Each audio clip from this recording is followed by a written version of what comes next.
Alright, we are live with Ringworld Indefinite. The new update's out. Things are feeling pretty good. Let me turn down that volume because that's unfortunately a bit on the loud side. But let's wait for some people to roll in.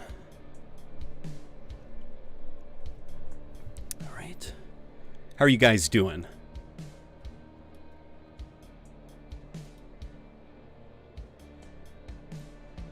Yeah, we've got Mark Davenport, who's here. Mr. QB, Sundance, Rebecca Huey, Iohan, I hope I said that right. How is everybody? That's exactly what I just asked. And I am actually doing pretty good. Feeling a bit under the weather today, but I feel like everybody's feeling a bit under the weather all the time. I feel like that's almost like a generic conversation starter, you know? Okay, yeah, stream is looking good. What do you guys think of that new Halo Infinite main menu with the ring there? It's actually pretty cool. It's not a 3D main menu. It looks like it's just like some artwork. But you know, it does kind of remind me of Halo 1 a little bit. Man, the first couple of seasons for Halo Infinite, I want to say it was up until season 4. Season 5, they used a 3D background, and they're probably doing like just the image to save, you know, on resources. That way the main menu isn't like hogging all of your console's power, your PC and stuff. But man, it would be cool if Halo had 3D main menus again. Just ones that weren't like performance hogs. Because could you imagine if Halo Infinite had like the animation of the camera circling around the ring, kind of like Halo 1. But only it's Zeta Halo, so it's like a fractured ring. That would be pretty awesome. At least for if it's like the final update for Halo Infinite, when it's time to kind of like begin the marketing cycle for the next game, and like there will be no more patches for Halo Infinite, that would be a pretty cool main menu to end the game on, is a callback to Halo 1. I love the armor, but man, the prices hurt. Oh boy. I haven't checked the in-game store yet. Hey, Frozen Fire is in here. Sundere Merc. Loving the new armor core. Says Writer's End. Yeah, let's check this out. We've also got Scree, who says, hello, late night. Mark Davenport got a free shirt from Giving Blood, which is pretty cool. Hold on, this isn't Halo Wars. This is not Halo Wars, but this is the new update. So, okay, holy mother of God. $40. Okay, let's see.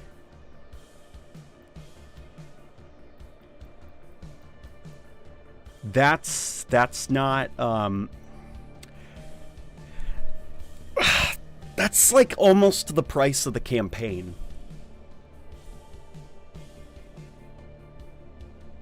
That's too much.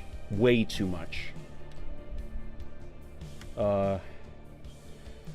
$20 for this guy, $20 for this guy, $20. Jeez. I mean, that's reasonable. $3 for those guys. Yeah, that's a good price down there, $3. Another 20. And then, of course, this guy is $1 above $15.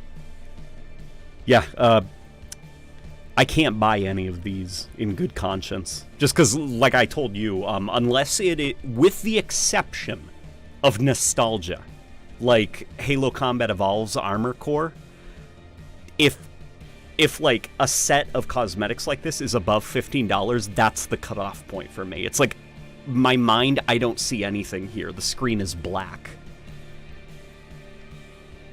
Except for this. Let's see what this is. $6 for that and that. What do you guys think? It's just barely. It's a fine price. It's at the point now where it's just like $6 for that color and a little charm. Like, it is a little bit expensive, but at the end of the day, that's just $6. And then $2.50 for this guy. Yeah, that's fine. All right. Oh, there's Rebecca. There's the wife. The store is a massive ripoff, in my opinion. It's... You know, it is frustrating, because, like, I feel like Halo fans... Okay, if we're approaching the conversation from the perspective of improving the store and doing the store correctly...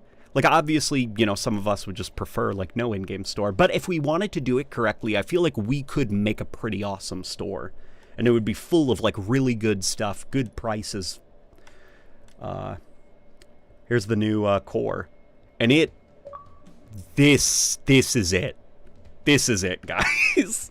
Like, that's pretty awesome looking. I feel like still to this day, it's between... this armor, Halo 3/Halo Infinite's Master Chief, and the ODST armor that is like my favorite look for a Spartan.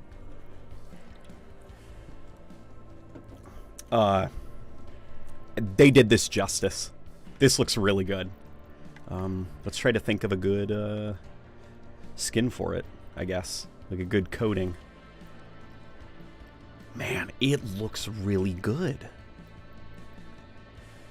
It's also, like, what I think is, like, really cool about the Halo Wars Spartan armor, is it works in both first-person and third-person, and it doesn't look too goofy, because for the sake of an RTS game, they've got to make them very top-heavy, like, their body is almost shaped like an upside-down triangle, because you're looking from the bird's-eye view, so you've got to exaggerate the shoulders and the head a little bit to kind of make the unit stand out.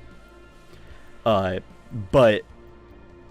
It looks good in first person, whereas some other Halo Wars assets look a little bit goofy once you shift to the first person perspective.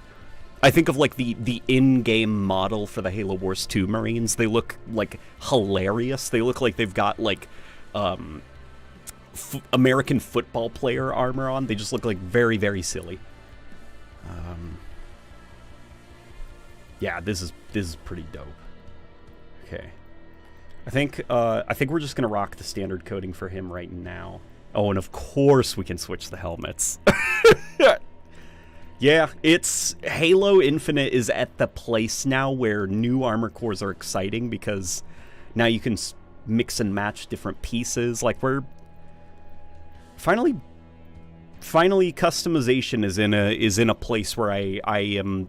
Everything that will come after this, I think, is more of, like, appreciated than demanded from me. Yeah, I think we're just going to rock that standard look just for a little bit. But that isn't to say I'm going to not switch up the visor. Just a smidge, if that's all right. Wait, no, I don't want to favorite that. How do I show my favorites? Options, hide UI, equipped, no. Oh, sword, filter. Only favorites, apply. Okay. He will get then the noble, vandal, yeah, here we go. This is the one he's gonna get. Alright. Awesome. Hey, QAlter just gifted memberships. So, Ghost Fixter, Verge, or Verg, Saber Optic, Pink Guy 1313, and Brands 117. You guys have all been gifted memberships as QAlter celebrates by spamming the Halo 3 rat. So if you guys want, you now have access to fun little emotes. Check them out. They're free for you to use. And let's get on with the show, I'd say. This is so cool. It's just like the Halo Wars armor. Sorry for the lack of like exaggerated response to this. It's just I'm still processing it a little bit, I think. Yeah, it's really good stuff. Okay, let's check out. Okay, only one glove. That's fair. That's fine. Nothing, no pouches or anything, no extra knees or nothing. Okay. All right, we've equipped him. That looks so cool. That looks really awesome. Oh my god. Okay. Oh, and of course there's that new assault rifle model. What's up with that? How do we get that? Let's check out the battle pass. Okay, Spirit of Fire. What is this? Oh no! Do you have to get this by buying the you can only get this by getting the premium battle pass? Oh no, they learned their lesson after the last one. Because remember the last battle pass, the bonus reward was kind of like, it wasn't good. It was like terrible. Well, they learned their lesson. Now it's like actually pretty awesome. Okay, alright.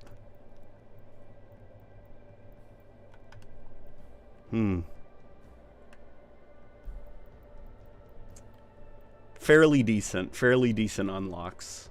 All very Halo Warsy, I've got to say. Do you think they're going to introduce the Spirit of Fire in the next Halo game, since the Halo Wars since Halo Wars did fight the Banished first, and I want to continue their story? I don't think that we are going to fight the Banished, sorry, I don't think the Spirit of Fire is going to be a major player in the next story unless they are reintroduced as if the audience or the gamers have never played with them before. Just because Halo Wars is a very niche part of the Halo franchise. Like, not a lot of people are into RTS games. Halo Wars 2 did not do particularly well.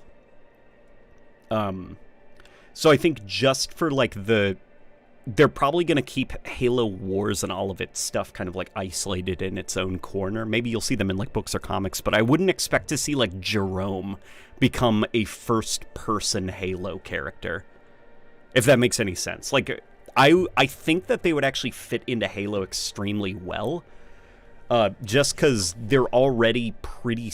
Like, Halo, in my opinion, is at its strongest when its characters are kind of, like, built off of solidly executed archetypes. So, Captain Cutter is a generic captain of a ship. He's like the old grizzled captain, and the stereotype, there's two different versions of Captain Cutters, the take from Halo Wars 1 and the version from Halo Wars 2, and they're both really well executed. So Captain Cutter is, I think, a very good character to introduce into a first-person Halo game. Jerome is fine, but the problem is he's like a cool Spartan, and that's kind of Master Chief. But, like, Anders, Professor Anders, I think that's a pretty solid character. Okay. Uh-oh. That was the, cloaking hallway, isn't it? To be fair, the Banished were brought over to Halo Infinite without much of an introduction. Just, hey, we're here now. That is true, but I also think that the Banished were definitely an exception. They were not, like, kind of like, oh, this is just how things are going to be. This is, like, if it wasn't for the fact that the Banished were so kind of, like, universally accepted by everybody, I don't think it would have been the Banished. Even, like, when they started pre-production on Halo Infinite, the concept art didn't have the Banished as the primary antagonist. At that point, it was just kind of like a vague, brute-led Covenant-like group. You know, like, you had your elites, your jackals, and everything, but it was led by brutes, and so they were kind of, like, exploring what would brute architecture look like without the Covenant, and then people really loved the Banished. So they just went with that instead.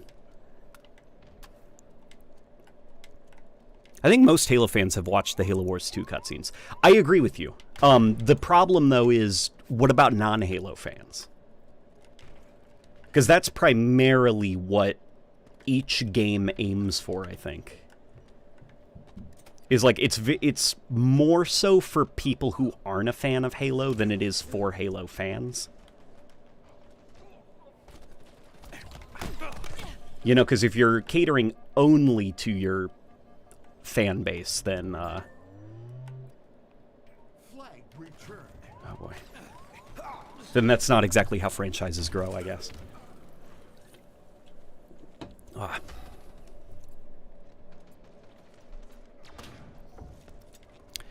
I think I had a glimpse of an alternate reality where the Banished were the main enemy from Halo 4 onwards instead of the Storm Covenant. That's probably how they ought to have done things, to be honest. I mean, I know why it was the Covenant. It's because that name is, like, marketable and people know what the Covenant are. And I think it wasn't until Halo Wars 2 and the end of Halo 5 when they felt comfortable enough to try to not use the Covenant. And that's where the Banished come from. But definitely around Halo 4 time, I think they were a little bit too anxious to get away from the Covenant as like a name, as like a back-of-the-box feature of a Halo game. You get to fight the Covenant trademark, you know. Bro's going the wrong way with the flag. Yeah, I think we all are, to be honest. I've never played this map before. I am getting Halo 1 vibes from its layout, though. Weirdly enough, I'm also getting Call of Duty Ghost vibes. I'm not sure if anybody else remembers that, like, assembly plant map in Call of Duty Ghosts. Something about this reminds me of it.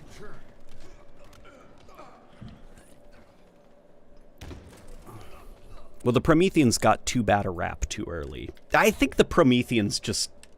They did get a bad rap, but I don't think it was, like, unwarranted. I just think the Prometheans were a little bit too out there, I guess, for Halo. Because unfortunately, like, Halo is a pretty safe franchise by this point, and it needs to kind of, like, evolve and try new things very carefully. And I think with Halo 4, it was, like, trying too many things too quickly all at once.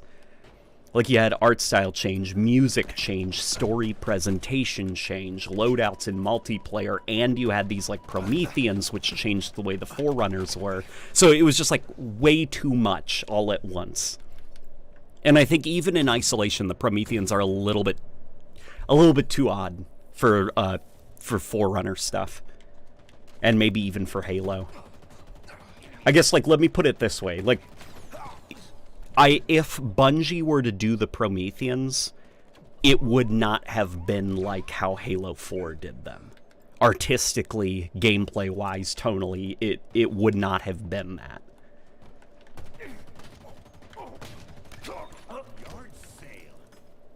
That's almost like your gauge for, like, is this kind of, like, appropriate for Halo?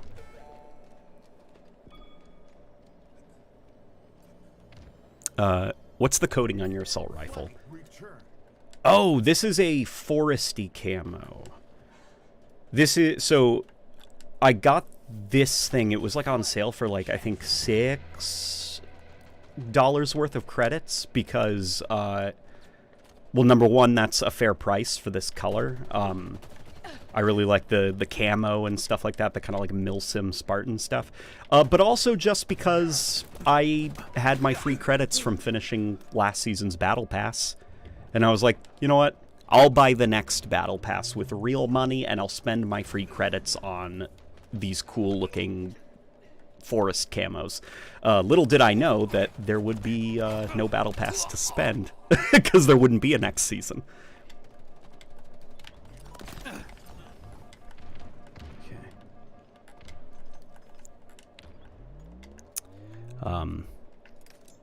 Promethean lore was cool, though. They were just a wasted concept. Promethean lore was definitely cool. I think the execution of them was wrong.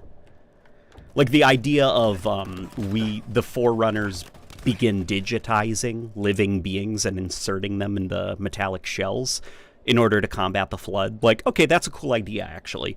But the way that it was done is what was kind of a little bit weird and felt kind of like not really like the most Halo-y thing in the world. Like the look of them, the tone of them, the way that they like move, and kind of even like those Halo terminals in Halo 4, like they're just doesn't really feel like Halo. You know? Feels almost like something out of like Warhammer or something like that.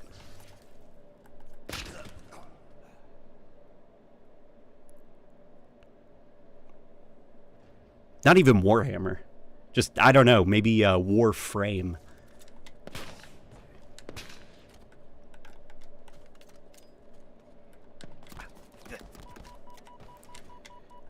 Next season is all in the store. Yeah, unfortunately. What do you mean by the tone of them? The tone of them in like their presentation and the way that they were handled, because it's like the flaming skull opening up doesn't make a lot of sense. The way that they explode violently, and then the idea of like putting a living being in a cold metallic body, but they move about like living things and even make sounds that sound like if you were to swap out the textures, it would essentially be a living creature. You know, like, it doesn't feel metallic, fighting them or anything. It's just, like, everything about them feels very confused and kind of rushed. Like, they spent too much time, like, experimenting with what the Prometheans were, and then they had a very short amount of time to quickly throw all their ideas together.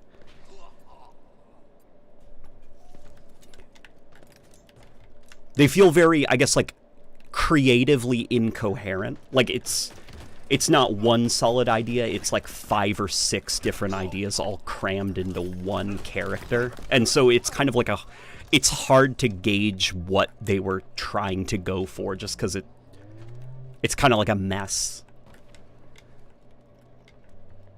The Promethean skull makes no sense, but it's super metal. It is super metal, but Halo also is not like a super metal franchise, I guess. New main menu is fantastic.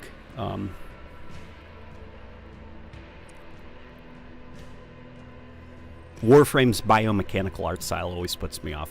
Yeah, I'm the same way. I feel like Warframe is kind of like, it's a pretty ugly looking game in my opinion. But I know that that's purely subjective. There are some people that like that biomechanical look. It's just not for me. It makes me feel very, like, disconnected from the characters and the world, because I don't quite know what I'm looking at. Breaking Benjamin says otherwise. Is Breaking Benjamin metal? Halo is more, like, Y2K-ish than metal, at least to me.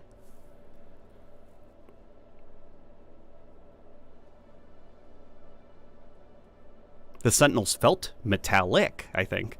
Well, yeah, in that case, yes, Halo can be metal, as in it has metal in it.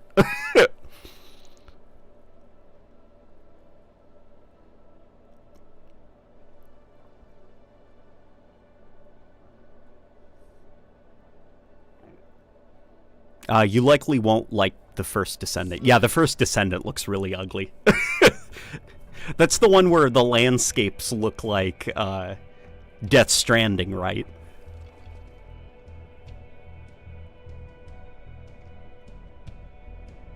How's the new update performance?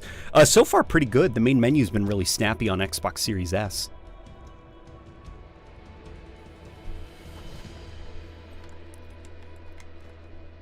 Warframe has lost the appeal. I feel like Warframe's still going pretty strong, right? Warframe fans, at least, seem to be pretty happy. At least compared to, like, other live service games right now, like Destiny.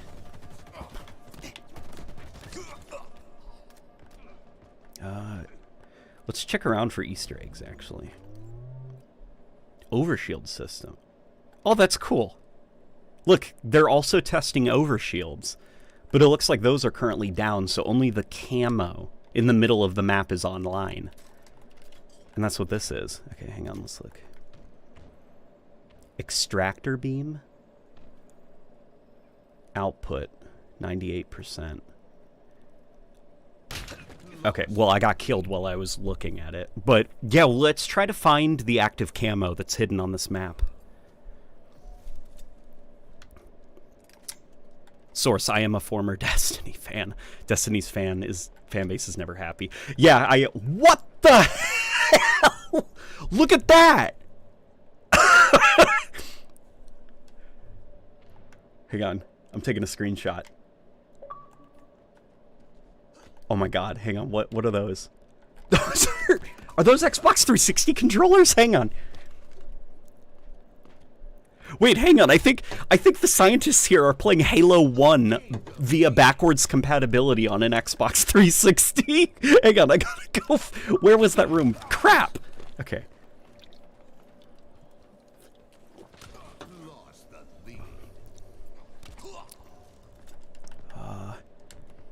where is it? Where are we? We're like deep underground.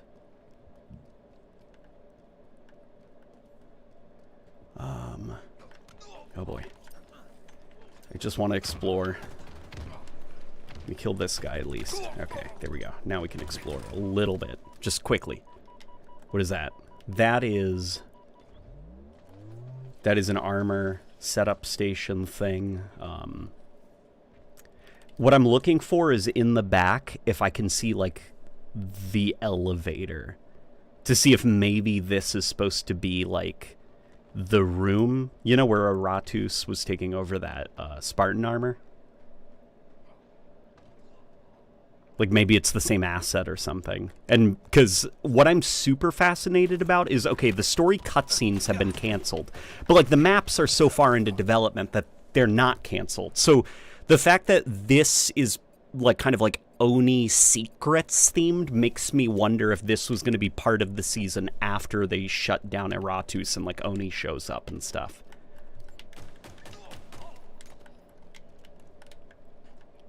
Maybe even the season, they were going to introduce this with that Oni robot core.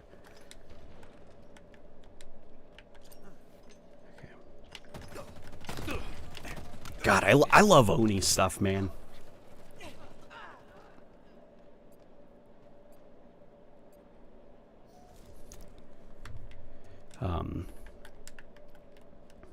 Oh boy, here we go. Yeah, there it is. That is so cool. Yeah, and look, the overshield is malfunctioning. They can't draw power from it. So yeah, there, look right across the hall. That's the active camo. Okay. Let's go check out the active camo then. Oh my gosh. And is it color themed as well? Hang on. What color is this side? It's kind of like a greenish yellowy. And then over here, it's like a cool blue. Maybe I'm just seeing things, you know? It's entirely possible there is actually no coloration on either side. Oh, boy. Man, I just want to take a look at that active camo. Idiotic decision. The story got promising. Well, the story got promising, but I'd imagine the decision was less idiotic, and it was more about, like... It was more about it being, like, it would be idiotic if we kept producing these because they're too expensive to make, and the people who are making them, we could put them on these other things that are more of a priority. Like, at that point... So remember the huge focus on cutscenes and, like, story and stuff for the first, I want to say, 2 seasons of Halo Infinite's multiplayer? Imagine if those just didn't exist and all that work that went into that, like, awful cutscene of, like, the Spartans shooting down range. Imagine if all of that was instead put towards, like, you know, new weapons and stuff like that. New modes and everything. Like, unfortunately, it was like the idiotic part stems from, like, pre-release, like the production of the game. And even though the story was starting to get interesting, it was like mistakes made years and years ago have now put the game in a position where they just cannot financially justify making these seasons anymore.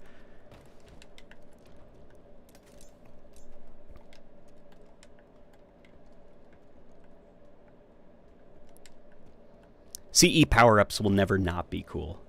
In agreement. Super, super in agreement. I hope that they add those to Forge as, like, assets that you can goof off with, because that way people could script classic power-ups back. And that would be a lot of fun. Man, I wonder how hard it would be to port, like, old assets into Halo Infinite. Like, from, like, the Xbox Halo 1, you know? Because I hope that there's a way that I can, like, no-clip through that glass barrier and get a really close look at that asset. Because if that is straight up a rip from Halo 1, that would actually be pretty cool. Because Halo 5, well, Halo 5 tried to do that with the Magnum, and they kind of got it half right. The Halo 1 pistol in Halo 5 is a rip from Halo 1, I believe, but it's not the correct rip. Because of the way Bungie stored things, for some reason, if I remember right, the way it was explained to me was the Halo 1 pistol, like most weapons, has two models, the first-person model and the third-person model. And Bungie stored the pistol in a really weird way, and so when 343 went to rip the asset so they could put it in Halo 5, they accidentally grabbed the third-person model. So technically, the one that you can hold in Halo 5, it's lower in quality than the Combat Evolved version. That is cool. That is really cool. They're siphoning power from the Halo 1 active camo power-up. Yeah, just Oni up to some shenanigans. So you know what? I wonder then if that's why the camo power-ups in multiplayer are, like, UNSC. It's because of this research station. Like, they were able to kind of figure out how to reverse engineer the Covenant's active camo technology. You can go into the rooms. Okay. We'll probably have to do that then.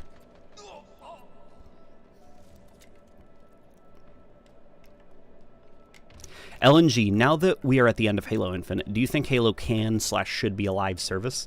I definitely think it can.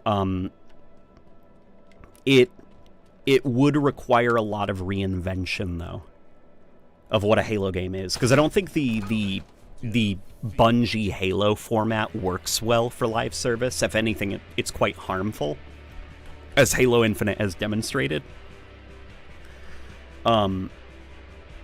And it also doesn't help that, like, Halo Infinite has the Forge editor, which means the community can kind of create whatever content they want.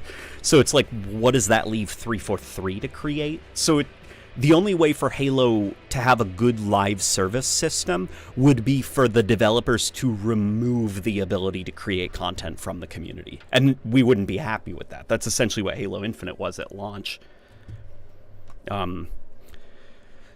And I'm not sure that cosmetics are the best choice either, because when your entire monetization system is kind of like tied to this cosmetic system, it means if the game doesn't do well, the studio will have to deprioritize everything that is not immediately financially successful for them. So that's kind of what Halo Infinite is doing now, where it's like, over the course of its this year, it's going to be 3 years on the market, we got one gun added to the game, and it was a DMR without a scope.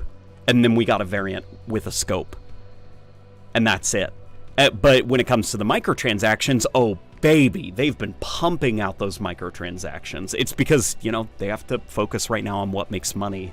And adding a new sandbox item to the, completely for free with its own sound profile, expensive animations, lots of testing and stuff. It's just not, there's no return on investment there.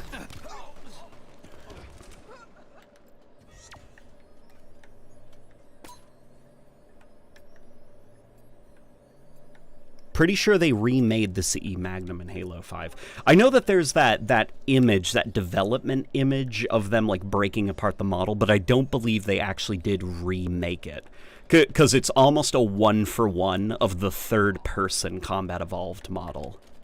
I mean, obviously, they'd have to change some aspects of it, because you can't exactly just plop an asset from Halo 1 into Halo 5, no problem. Like, you do have to change some things, but they did take the third-person model and use that as a basis to begin reworking it to be able to work in the Halo 5 version of the Halo engine.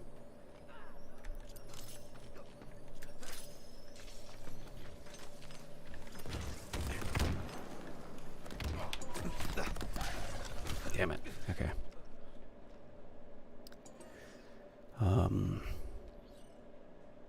I do miss seeing the classic power-ups scattered across the map. They're so eye-catching. Yeah, I prefer the classic power-ups too. I don't like pocketed power-ups that you can activate whenever. I prefer the more, I guess, like controlled power-ups. Like when you get the overshield, it activates immediately. Because that way it does feel like it's the pacing of it, where it can be used, how it can be used, and the situations you find yourself in. It's a little bit more on the developer side. Like, they can control the flow of the match a little bit better. It's a little bit too chaotic, I think, the way Halo Infinite did it. Not game disrupting, just annoying enough that I prefer the classic power-up system.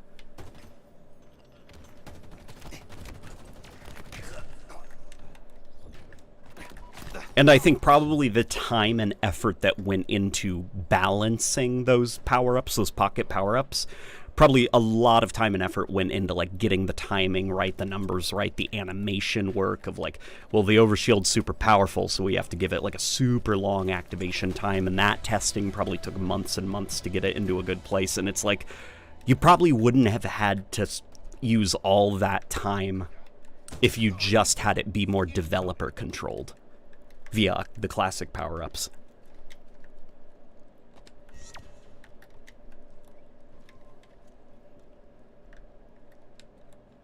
There's still areas of monetization that they've just abandoned, namely AIs. There's some AIs that have voice lines that just never got released. Well, I assume that's also just because of, like, it's the money required to release those AIs probably would have been too much, because AIs would also require localization, like extensive, heavy localization. Probably, well, most definitely more expensive than just adding, like, a cosmetic item and then translating the store description in multiple different languages. Because with an AI, you have to hire multiple different voice actors. And you have to make sure that, like, the grammar is correct, the enunciation is correct, and probably you'd also have to have, like, the audio be really, really scrutinized by people who are experts in those languages, so that you, as an audio director who is not a native speaker, don't, like, accidentally leave something that's kind of offensive in the game.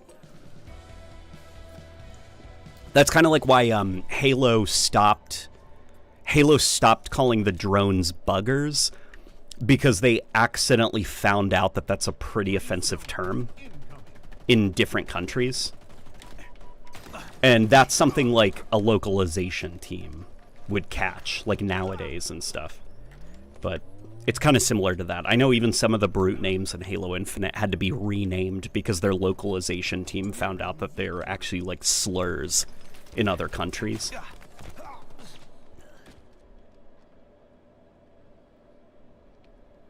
Hey LNG, how are you? Really considering getting one of the bundles despite it costing 20 United States dollars. Only because I like the Mark IV. That's Mark IV, right? So much. I'll wear it a lot long term. The way I'm approaching the microtransactions, man, is if it is genuinely something that excites you, then go for it. Okay? I bought myself the classic Halo Master Chief armor. Because that was like, okay, that's something I'll buy. Because I really like that armor. And it is fun to run around as Master Chief. And it even, you know, it's probably going to help with, like, video creation in the long run as well. So it's like, go for it, man.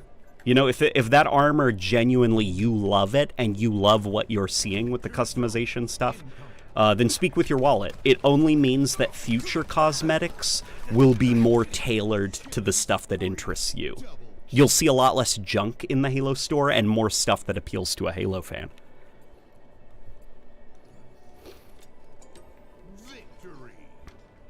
And considering that Halo Infinite's free-to-play business model is not going anywhere, you know, speak with your wallet, I guess. And hopefully the next Halo game will have a different business model.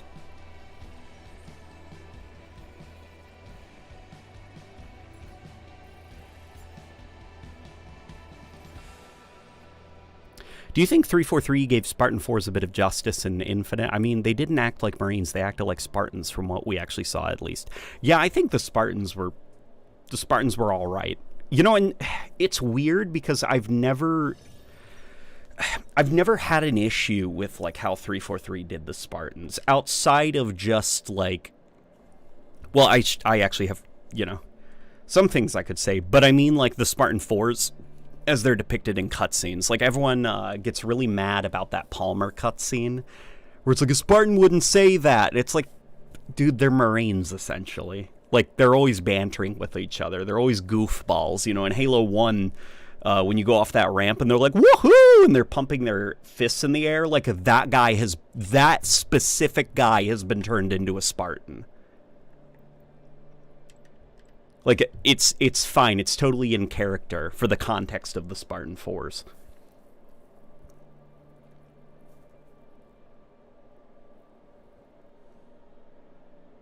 Hi, came to say that Halo Wars 1 and 2 are in the top 5 Halo stories. Thank you.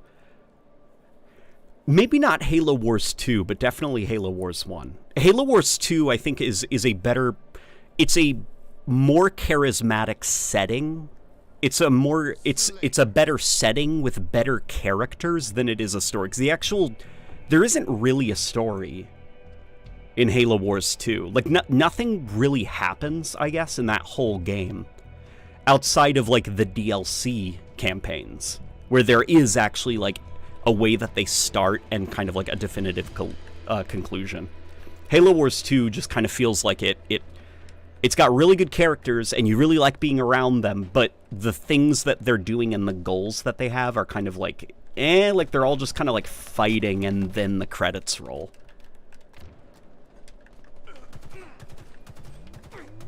Oh boy.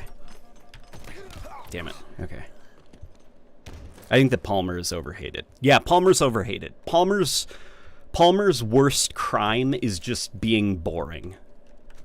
Which is like the same with Fireteam Osiris. Like, Agent Locke, his worst crime is that he's just very boring.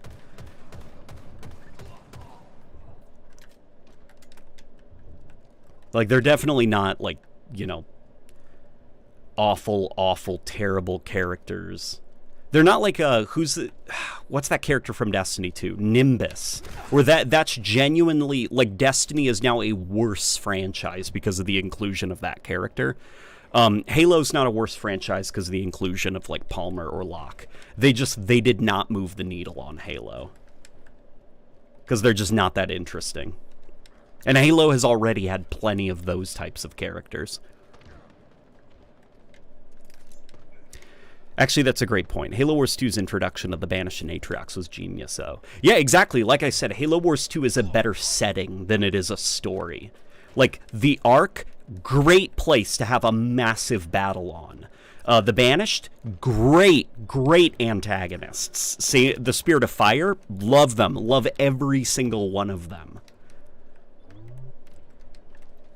And I almost feel like, you know, at the time, what I thought was going to happen was that Halo Wars 2 would get multiple story DLCs and be supported for a very long time. So I was like, I am okay with the story being kind of like as non-existent as it is. Because this feels more of like an excuse to set up the conflict that we will now be having multiple DLCs fighting in. But, you know, in typical 343 fashion, that's not exactly what happened.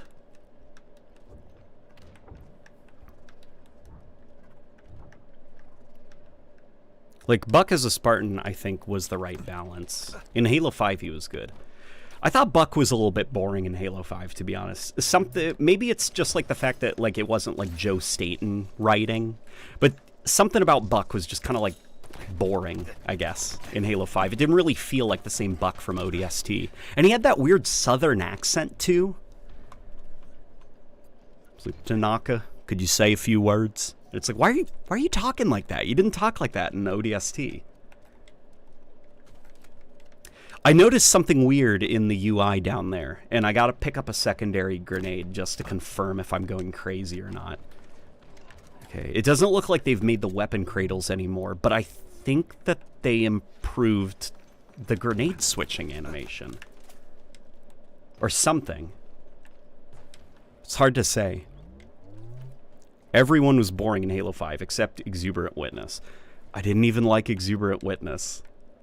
And that's mostly just because I think the lens flare on Exuberant Witness didn't look very good, because it was like dark purple. It's like when you're outside in direct sunlight, you're not gonna you're not going to see dark purple. That's darker than the ambient lighting around you.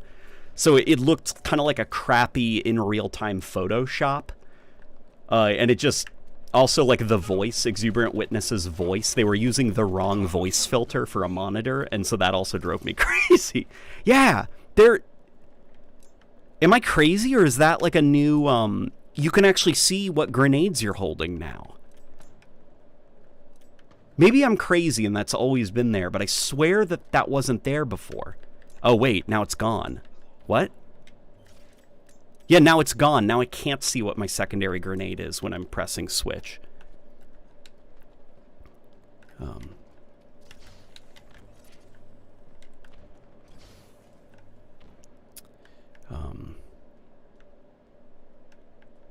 In Halo 5, all the Spartans seem to have concussions.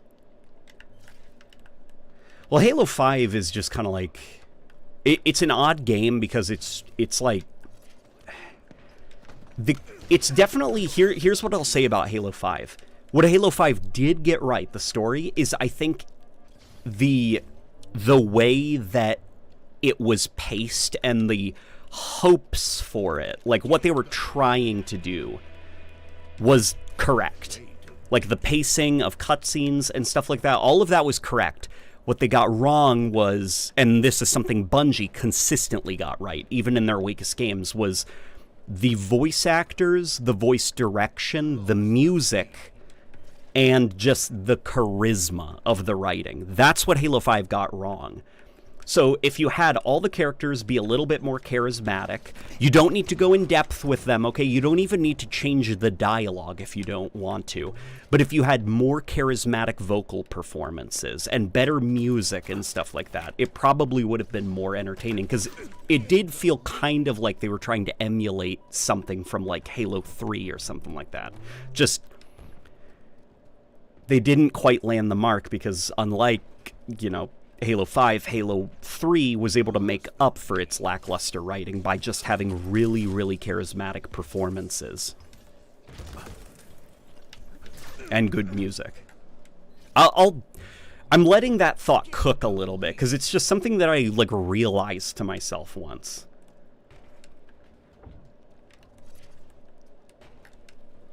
Like, I was just trying to think of, like, why... Because there's Halo 4 where it doesn't really feel like a Halo game. It feels kind of like a drama or something like that. And then there's Halo 5 where it just felt wrong. And then there's Halo Infinite, which felt more like God of War in a lot of areas. And so it's like, what about Halo 5, or what about the Bungie games made them feel so Bungie-y, I guess, and so Halo-y? Like the way that they directed cutscenes, the way that the story was paced, the way characters interacted off of each other. And what is it about those 343 games that could be tweaked a little bit? And I think what I came to the realization was that Halo 5 is probably the most tweakable and most, like, you could screw around with enough elements to where it would actually feel more like a Bungie-style Halo campaign, at least in terms of the story, than something like Halo 4, which I don't think you can edit that into something that feels like a Bungie story. Same with Halo Infinite.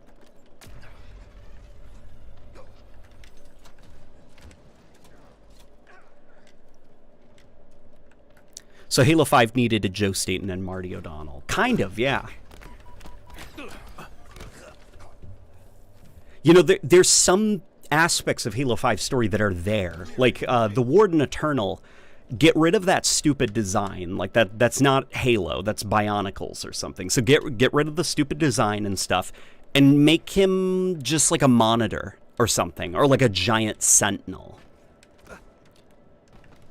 And it would probably start to feel more like a Halo character. As for the voice, like, keep the voice. The voice was actually pretty good. Maybe get rid of that weird, like, you know, that, like, reverse kind of breathing audio filter that they put on him. It makes him sound too ghosty and wispy. It doesn't really sound like a Forerunner creation. It sounds more like Samantha Maxis from Call of Duty Zombies. Hey, playing some Cursed Halo with Bud, so I can't stick around. Hope the stream is going well, says Mr. Nowhere, while also donating $50. Mr. Nowhere, I appreciate you. I was wondering when you were going to show up. I was like, Mr. Nowhere's got to be somewhere, right?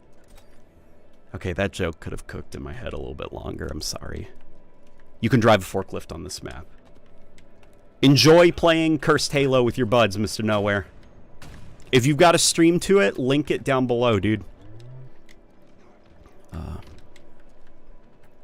Buck is the only charismatic member of Fireteam Osiris. That's true. That's true.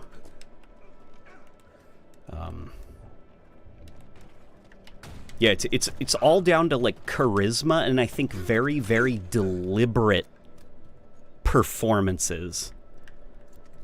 And I know that that's super vague and obnoxious, but it's the best way that I can describe it. Like, there's this one cutscene in Halo 5 that I almost want to, like, analyze and see if I can tweak the editing a little bit of it, maybe inject my own music, my own sound effects and stuff like that. It's the cutscene where Locke and Buck are talking about bringing in the Master Chief, because, there's, like, how are we going to bring in Master Chief? Ask politely, and Locke just throws the armor lock at Buck. Buck's like, what the hell? Like, that felt this close to being a Bungie-style cutscene, where it's just kind of like the banter, the kind of like use of props in the cutscene. It isn't just people standing around holding their rifles like this and talking at each other. Like, it's a little bit more dynamic feeling, a little bit more exciting visually. Just the problem is, Locke is very boring. Mike Coulter is very boring. The voice actor who's playing Locke, he was, unfortunately, his voice direction was very boring. And then also the weird, like, they're gonna hate us. You know that, right?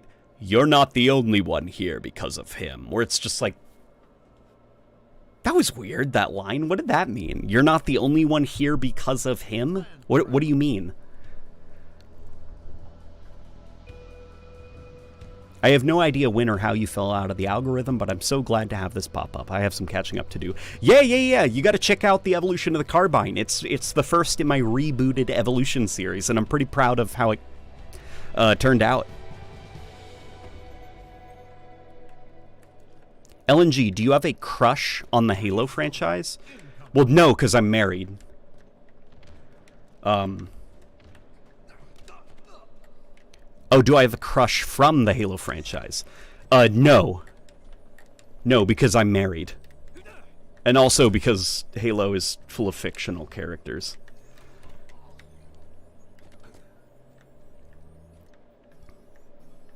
And also I'm married. I have a crush on my wife?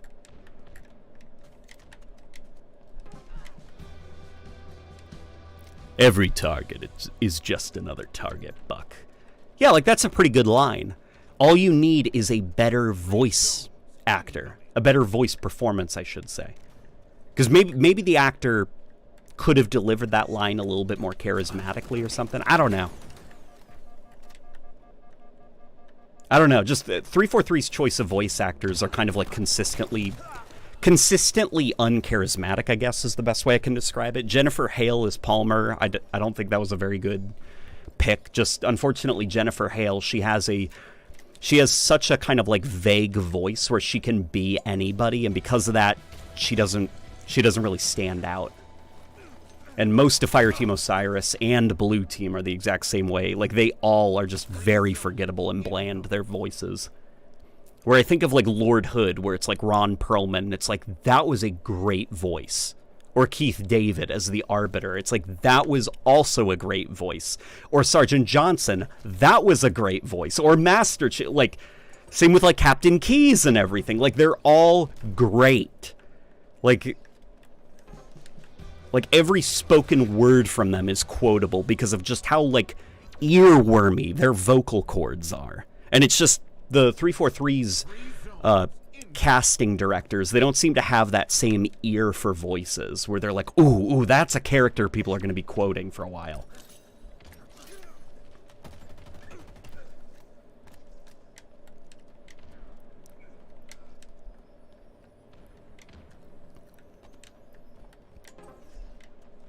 Most people seem to like Lasky. I wonder if that's just because he's a friendly guy. Yeah, Lasky is just like a friendly guy, like a generally nice guy. And in Halo 4's story, the way that Lasky helped out Master Chief in that story, like returning the favor for the Forward Unto Dawn movie when he was saved by Chief as a kid, that was great, and it could have been even more badass if the exaggeration and the kind of caricatureness was cranked up just a little bit. Because unfortunately, that scene was still a little bit too realistic or like TV drama-y. It's very hard to explain.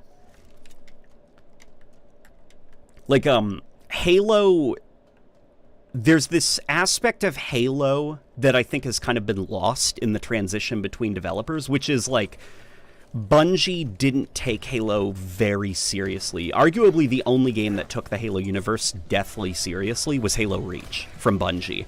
Outside of that, all the games felt like Bungie was taking it like 60% seriously. And that's not a bad thing, by the way, okay? I think that's actually kind of what gives Halo its charm. It almost reminds me of like Valve with Half-Life. You know, where it's like, yes, we're in this like bizarre situation, this sad situation where the Earth has been taken over by aliens. But it's still kind of like fun. You know, the characters are fun. Like, we're all having fun. But it's like, it takes itself seriously just enough to where you do believe the threat and the serious moments do land.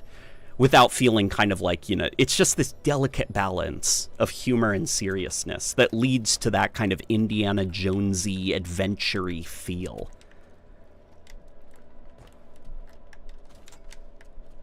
I think of like, in 343's Halo, will you ever see a cutscene like the one in Halo 2 where Johnson rides down from a high position, tucking his legs up and holding on to Guilty Spark, like as his way to get down to a lower level? You'd never see like a goofy visual like that in the 343 Halo game. And that's what I mean by like some of the humor. Like 343 maybe takes Halo's universe a little bit too seriously. And it leads to them being scared of kind of like telling their story in kind of like a creative or charismatic way, because they don't want to make it seem like they think Halo is just a big joke.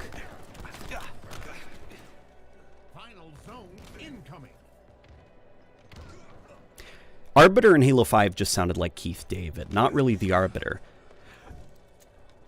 No, I wouldn't say that. He definitely sounded like the Arbiter. Like, they got the voice filter correct. It definitely sounded like Halo 3's Arbiter, which was actually, like, nice, you know? I wish the other elites had that same warbly filter over their voice. It's just that, like, you know, like a lot of 343's Halo games, it's just everyone talks a little bit too much, and there's a lot of redundant dialogue that isn't very necessary.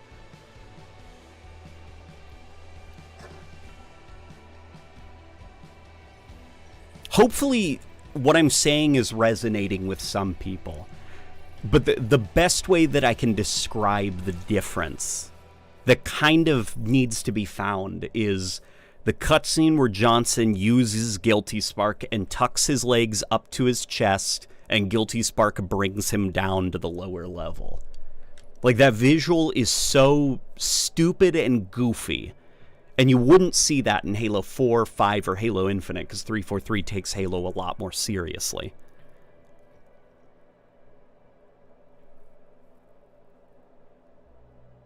Yeah, Halo needs to be more like Inglourious Bastards and less Band of Brothers. Yeah, like Inglourious Bastards is the actual things that are happening in Inglourious Bastards are actually pretty serious, and if you were in that situation, you would be scared. But just the tone of it and the way that the characters are written and the dialogue, there's room for genuinely laugh-out-loud funny moments in that movie. It's just this very delicate balance between humor and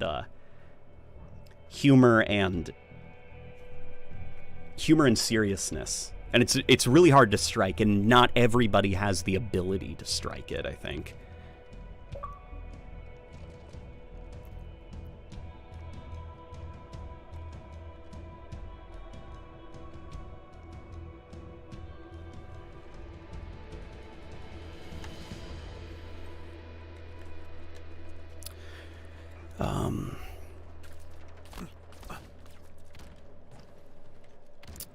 Thought I'd shoot my way out, mix things up a little bit. Yeah, it's like that kind of like just fun humor, I guess. You know, and it's weird because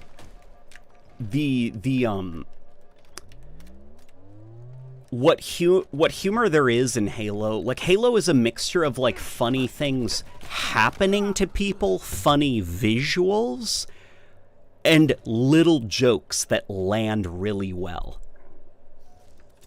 Like, I saw somebody saying MCU-style humor, like, you know, like the Joss Whedon, like the, he's right behind me, isn't he? Halo has a little bit of that humor, the Bungie Halo games.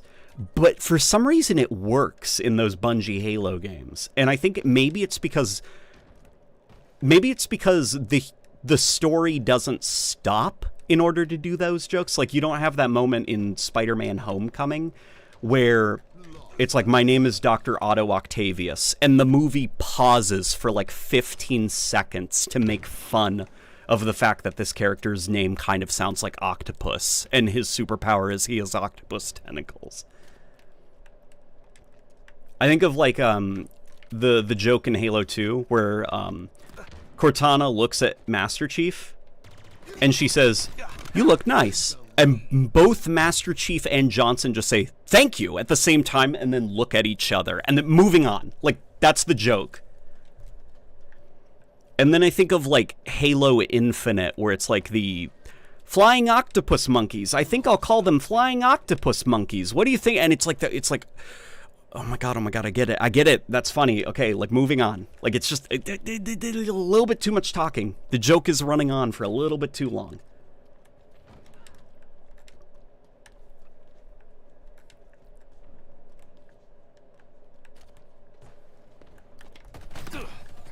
But a lot of the humor with the pilot, I think, lands. At least for me. The pilot is genuinely funny, I think. And I think that was the one instance, I think, with 343's era of Halo games, where great voice casting. Like, Fernando feels ripped out of a Bungie game.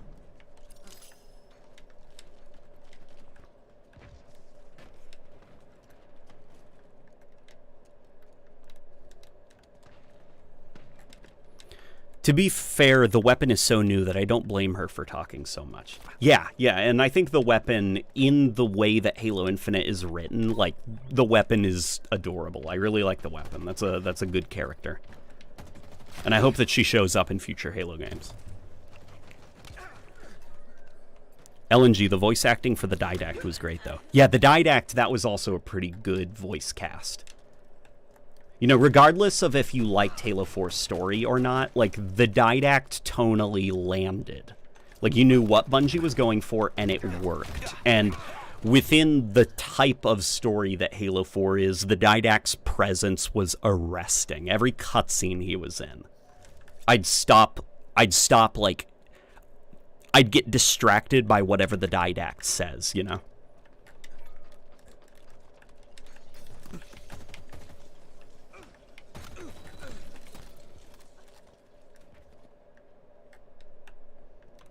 Truthfully, I can't remember any jokes in Halo 4 and 5, despite the one Palmer says that made people mad for some reason. Halo 4 did have one joke that I actually think would have been way better if the cutscene ended that way. And unfortunately, it's just, you know, the problem of, like, as game studios get bigger, the different groups have to kind of be isolated in their silos. So they have less opportunity to kind of, like, play the levels, see how it plays, you know, and it leads to, well, what happens when you lock a bunch of writers in a room? They write, and they write a lot, and that means the game, unfortunately, has a lot of redundant dialogue. There's this cutscene in Halo 4 where, I forgot who it was Lasky. He says, "I hope you have experience with clearing out landing zones," and Master Chief responds, "On occasion." And it's like, perfect, end the cutscene now, but then, "I'll forward you the radio address when I've completed blah, blah, blah," and it's like, fuck, man, like, that would have been a badass way to end the cutscene, because that would have been a funny little moment. You know, just have Chief say, "On occasion," and then it fades out to black. And unfortunately, it's just, you know, characters talking too much.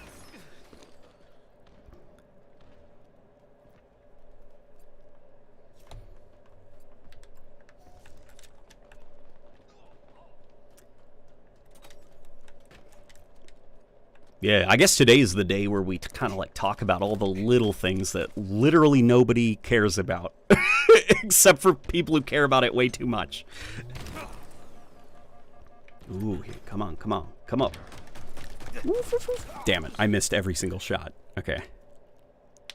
I usually prefer a little more intel with my intel. Yeah, that's another example of like, that's a cute little line, and it's just unfortunately there's so much talking in that cutscene that joke or that one line doesn't have a lot of opportunity to really stand out, because it's just everybody is talking. You know, in some of the Bungie cutscenes, there's just like long stretches of silence in between dialogue. And if you edited out the music, you'd notice how little dialogue there actually is in some cutscenes, and how much of the actual storytelling is happening, not because characters are verbally explaining it, but because the camera and the music is showing it.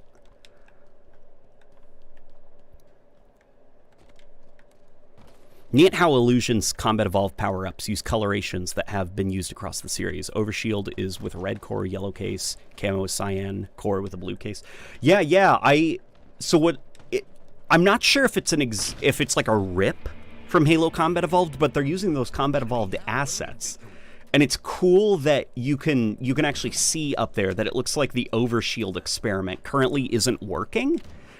But the active camo experiment is, and that's why the middle of the map lets you go cloak whenever it's activated.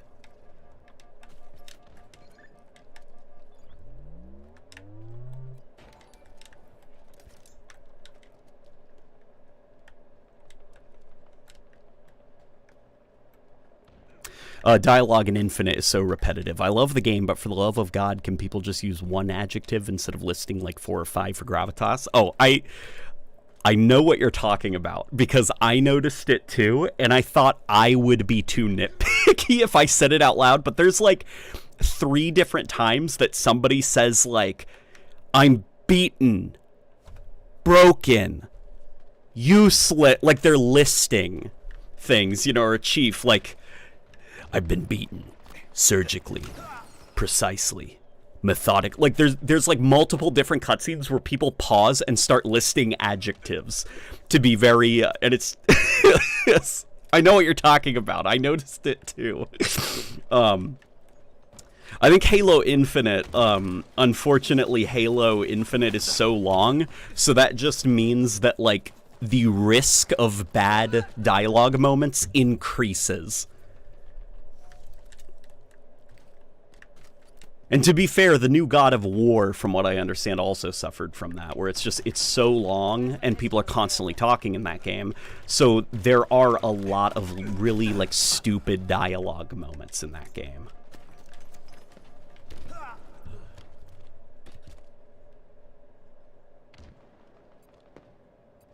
How did you get your HUD to be bigger and more clear?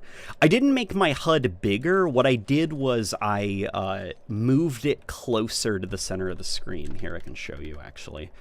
I think it's accessibility. If you go over to accessibility... Where is it? Gameplay, maybe? Horizontal display margin. Here, you can see I've moved everything 10% closer to the center of the screen. And then, I think, for accessibility... Text size, I've set that to large. That way it's a little bit bigger on the screen, you know, I can see it a little bit easier. Jaga had a cool way of speaking, though. Yeah, Jaga Erdamni, the Blade Master, that was actually, like, good writing because he only spoke when it was absolutely necessary. And because of that, I feel like everybody remembers almost every single quote from him. Whereas people like Escharum, unfortunately, Escherum's just too much talking. And also, I think Escharum suffers from another thing, that me telling you, like, how 343 unfortunately takes the Halo universe a little bit too seriously. The lead writer, or one of the lead writers, and the cinematics director for Halo Infinite, he was actually inspired by, like, those scammy televangelists for Escharum. So, like, you know, and you see it for a second in the first introduction of Escharum, you know, where he's like, Atriox, and he has his hand up, like, I hear you calling from the next life, I will do your bit. You can see that televangelism there. But after that, no more of that. Like, it goes away, and he's just like the monkey monologuing. And it's like, if they kept that up, like that scammy televangelist preacher type characterization. But unfortunately, you know, that wouldn't be taking Escharum very seriously. It wouldn't be writing him like he was real, like a real character. And it's like, that's the thing about Halo. They're not real characters, and they're more fun when they're not written like real characters. At least to me. 1 minute remaining. Like, the Prophet of Truth is fun not because he feels like a real character, but because he feels like a slimy, like, cartoon villain that's been executed extremely well.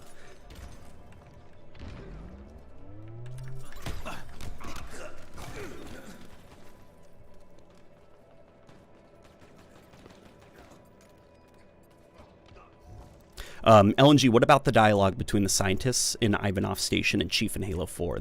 Maybe next time you'll give us more time to pack? Next time. That's good. That was good. That was a good exchange that felt very Bungie-y.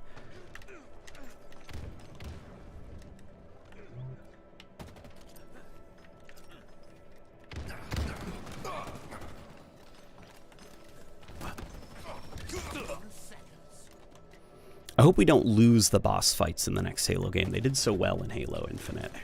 I still don't like boss fights too much in Halo, I'll be honest. They did do them well in Halo Infinite, but it's also just kind of like, I don't know.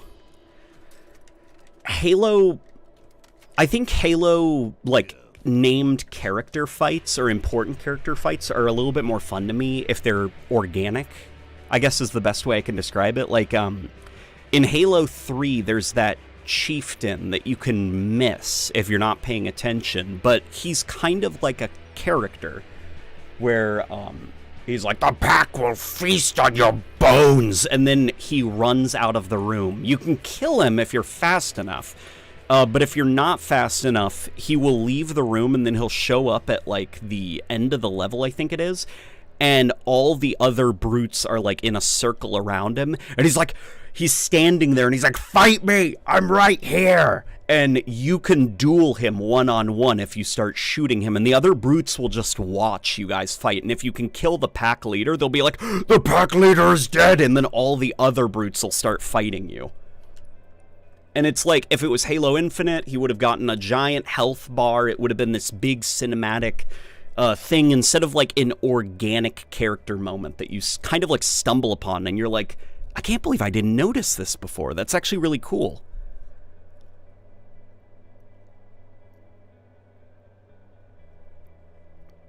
That's the best way I can describe it, at least. And maybe that's just me.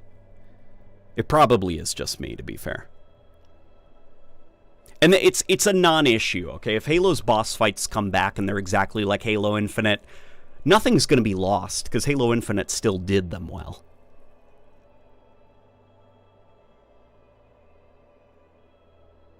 Oh my god, that made a big difference in seeing stuff. Thank you for helping me with the HUD. I'm visually impaired, so thankful. Dude, I am happy to assist. There's a couple other things about the HUD that I actually think you can probably tweak to make things a little bit better. I'm not sure if you've gone over to gameplay, but turn off any of these settings. So, like, bloom adds a flare to your HUD. So if you feel kind of like your HUD, you can't quite make out some of the micro detail, you almost feel like it's glowing. It's because it is, because bloom is on. So if you turn that off, your HUD will look a lot more flat. Parallax makes it so that your HUD will shake and wiggle around in response to camera movements and explosions. It's more immersive, but, you know, maybe it's a little bit distracting. And same with chromatic aberration. It looks more immersive, but if you don't need immersion, you need a more stable-looking HUD, then turn those things off.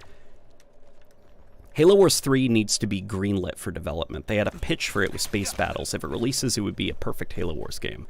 I'd love a Halo Wars 3, man.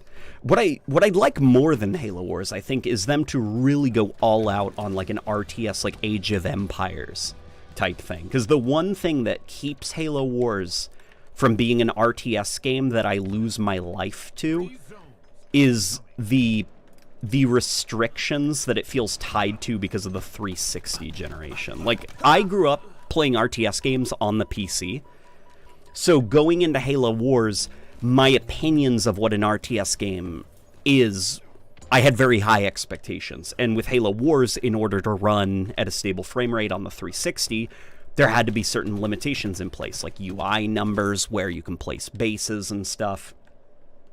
And so I always just felt like it was kind of like watered down Age of Empires, and I'm like, man, if only this game was a little bit more grand in scale like Age of Empires. Now, the problem would be is that you'd lose kind of like the identity of the Halo Wars series, because Halo Wars did balance all these things around that, you know? And it plays well because of that. So maybe, I don't know, like a spin-off? Are you a Star Wars or Trek fan? I'm a both. I am a both. They kind of did that with the second monitor boss fight. Bro just shows up with no cutscene. Yes, exactly. The second monitor boss fight in Halo Infinite is fantastic. In fact, oh my god, if we're talking about like 343's monitors, so Exuberant Witness I don't like because that doesn't feel like a Halo monitor. She doesn't really talk like one. She doesn't really look like one. The monitor, or the sub-monitor of Zeta Halo, on the other hand, that's a character that I really liked. That felt like a Halo monitor to me. And even though the design is different, it still feels like a Halo monitor. Like, I bought it as a Halo monitor. It didn't have kind of like this weird dark blue lens flare to it. It had a very bright lens flare, so it kind of like felt more organic in the environment. And it also helps that literally his first words to you are, "Oh, hello." And then I also like that he does the little thing where he's like, "One moment," bzz, bzz, and he zaps the little like pedestal with the laser. It's like, yeah, that's the thing that monitors did in the Bungie Halo games. And that even carried over into Destiny. It's just like a fun little visual. It's like, you know, the little drone floating around a keypad, and then just a couple quick lasers, readjusts, bzzzt, a long laser maybe. Where it's just like, what's he doing? Why can't he shoot one continuous beam? Why is it always like in little bursts? It's like, I don't know. Makes it kind of look like he's lockpicking or trying to like figure out how to get into the computer. It's just, you know, good characterization, good direction and stuff.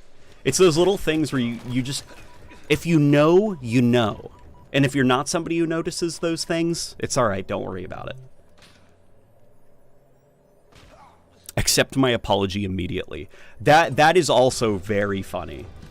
Is when you see the monitor for the third time, the door opens and he's right there in your face, and you're like, you've got to be kidding me, we're doing this again? And he like, without giving you any time to process, he's like, please accept my apology immediately. It's like, okay. Like the game didn't give me a choice. Like he was just thrown on me. Ugh. The Halo CE tribute room is actually an Easter egg you can access in Infection. Got it. I'm going to check that out then, I think, after this. Maybe Halo Wars 3 is happening. Didn't 343 say that they're making multiple new games? I doubt Halo Wars 3 is happening. Or if a Halo Wars adjacent project was happening, it would not be on the same scale of Halo Wars 2. Halo Wars, in my opinion, would be more likely to come back as a mobile game than it would a console RTS with super expensive cutscenes and lots of production value. Because unfortunately, Halo Wars is not very profitable as a sub-franchise in Halo. Damn. Hey man, just wanted to show you some love. Love your content, says Edwin. I appreciate that, Edwin. How are you liking the new map, man? I'm liking it a lot. It does remind me of Combat Evolved. Like, obviously, the verticality is more scaled to Halo Infinite, but the actual... It reminds me of that one map from Halo Combat Evolved. I can't remember the name of it, but it's basically like a long hallway. And It's a long hallway, and you can go 3 different ways. It's a 3-lane map, but it doesn't feel like a 3-lane map that's trying to disguise the fact that that's what it is, to the point that it literally is just a hallway. Oh boy. I played through Halo Wars again. I almost cried at the credits, now that I know what Ensemble Studios had to deal with during the developments as Nerdpocalypse. And that was Nerdpocalypse's first super on the live stream. I appreciate it. And yeah, dude, it sucks when you look up the rough stuff that the developers of Halo Wars went through. And that was also their last game before they closed their doors. And it's like, it was a Halo game they didn't even want to make, and they still cooked. Next Halo game predictions, story and art style, says Chill Zone, or I should say asks Chill Zone. The next Halo game story and art style, I have this feeling in the pit of my stomach that the next Halo game story is going to be more live service-y. More along the lines of something like Call of Duty, where the story is told in seasons and like interconnected multiplayer experiences and stuff. I don't think it's going to be a traditional Halo single player. If it is, I will be pleasantly surprised, but that's not what I'm expecting them to do.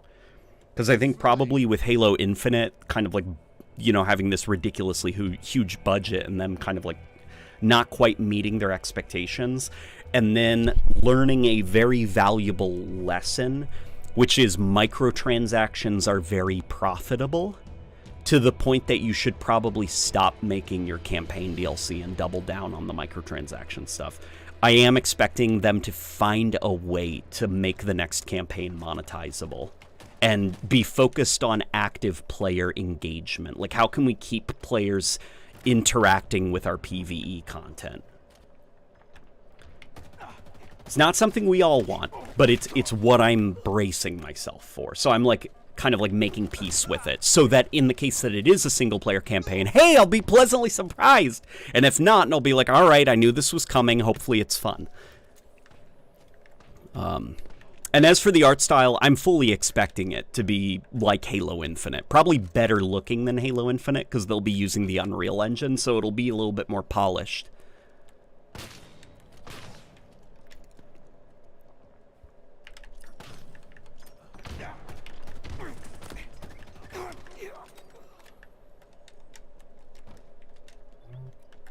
Here, where's that Halo Combat Evolved tribute room? Also interesting, the power-ups and respective map side colors match your team colors, perhaps reflective of common team color setup used by players. Maybe? You mean team colors. What do you mean by team colors? Do you mean like lights on the map change colors according to what team colors you set? Or do you just mean it's like red and blue? I thought that it was kind of like blue on one side, because that's the side where the active camo is. You're an optimistic cynicalist. Or an optimistic cynic? Yeah, maybe, I guess. Like, I don't know. It definitely helps when you have a wife that is very fun to play games with. So the idea of like a live service Halo game that's all about active engagement and like logging in and playing the game for a long period of time, that could sound like misery. That would sound like literally hell if this was maybe 3 years ago. But now that I have somebody that I love to play games with and I wake up to every morning, the thought of a live service Halo game in the veins of Destiny or Call of Duty Warzone, that actually sounds exciting to me.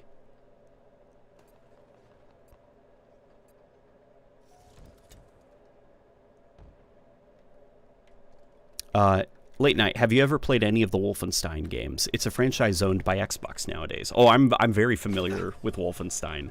Wolfenstein The New Order slaps, and Wolfenstein 2, The New Colossus, is a game that I am happy people are coming around to now years later, because that game's very underappreciated.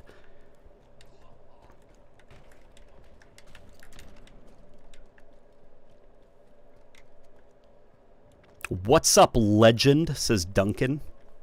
Not much, just playing the new map. I did say after that last match I was going to check out the Easter eggs, didn't I? And then I proceeded not to, because I'm on autopilot. Okay, alright. Win matches, win matches, win matches. Okay. Well, that's a challenge that's a little bit harder than it seems. Can you disable hit markers in the game? You can't. You can't disable visual hit markers. You can disable, though, hit marker sound effects. Which is something I actually pushed for. And thankfully, the guys who brought the game to PC, they were incredibly... they were very, very receptive to ideas. When some of us said, hey, can you guys include an ability to turn off the HUD for screenshots and stuff like that, they were, like, on it. And same when we asked if we could turn off the hit marker sound effects. They got it working really quick. I really like the soundtrack for Young Blood. The remixes were awesome. An interesting fact about the soundtrack for Wolfenstein Young Blood is that the composer of that was the same guy who did Spartan Assault and the Halo Anniversary soundtracks, both of them, Halo 1 and Halo 2. I love Wolfenstein 2's gameplay, but I don't like its story at all. See, I'm actually the other way around. I don't like the gameplay of Wolf 2 that much, but I think the story's really good.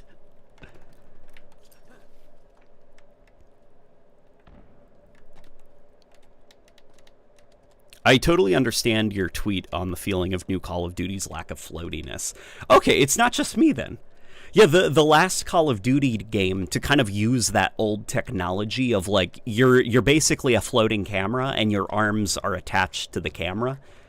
The last Call of Duty game to kind of use that technology was Call of Duty World War II. And Call of Duty World War II even did the thing where rather than having a walk animation, you know, where kind of like this, you know, you can see the gun like kind of like bobbing around in a realistic way. Call of Duty World War II, what it just does is, well, and classic Call of Duties by extension, it takes the view model of you just standing still and it will like rotate it so that it kind of looks like it's bouncing as you walk. And it's very archaic, but I like the look of it. It's very stable. And I do miss that, even though I know that Call of Duty will never go back to that archaic technology, and for good reason. LNG, what are your thoughts on Halo Infinite's soundtrack? Halo Infinite's soundtrack is the best Halo soundtrack since the days of Marty O'Donnell and Michael Salvatore.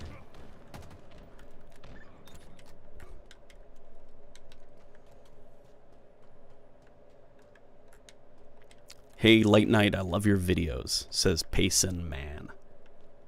I love you. Tom Salta? Yeah, that's his name.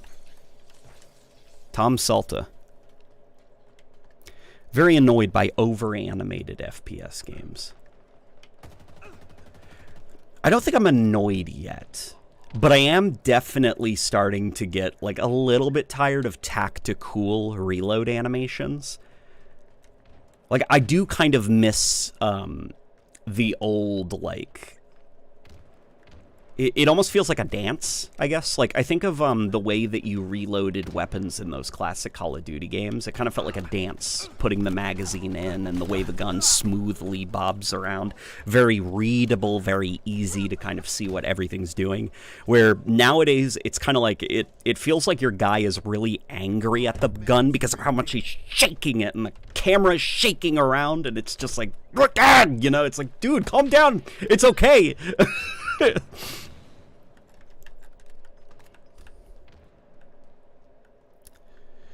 How's the stream so far? The stream is going very fun. It's going very well.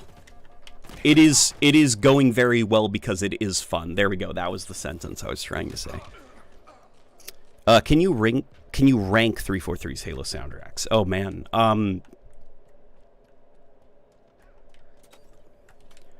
Halo Infinite is okay. I guess we can start from the bottom. And this isn't me saying the music is bad, okay? Halo 4 is probably at the bottom. Halo Wars 2 is above that. just by a bit. They're constantly switching positions. Halo Halo 5 is then above those two, then Halo Spartan Assault, then Halo Infinite. That's the way that I would rank the soundtracks. Oh boy. I'm so glad I can look at a different AR now. I was getting tired of the MA40. Yeah, that is exciting now that we have like a new AR model.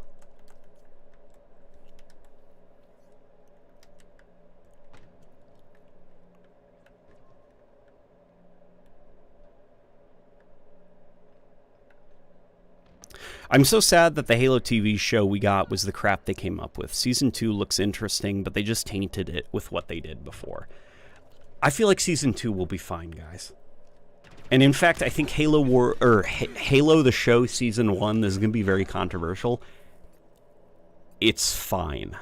Halo will survive. There are a lot of very stupid moments in the Halo show, believe me.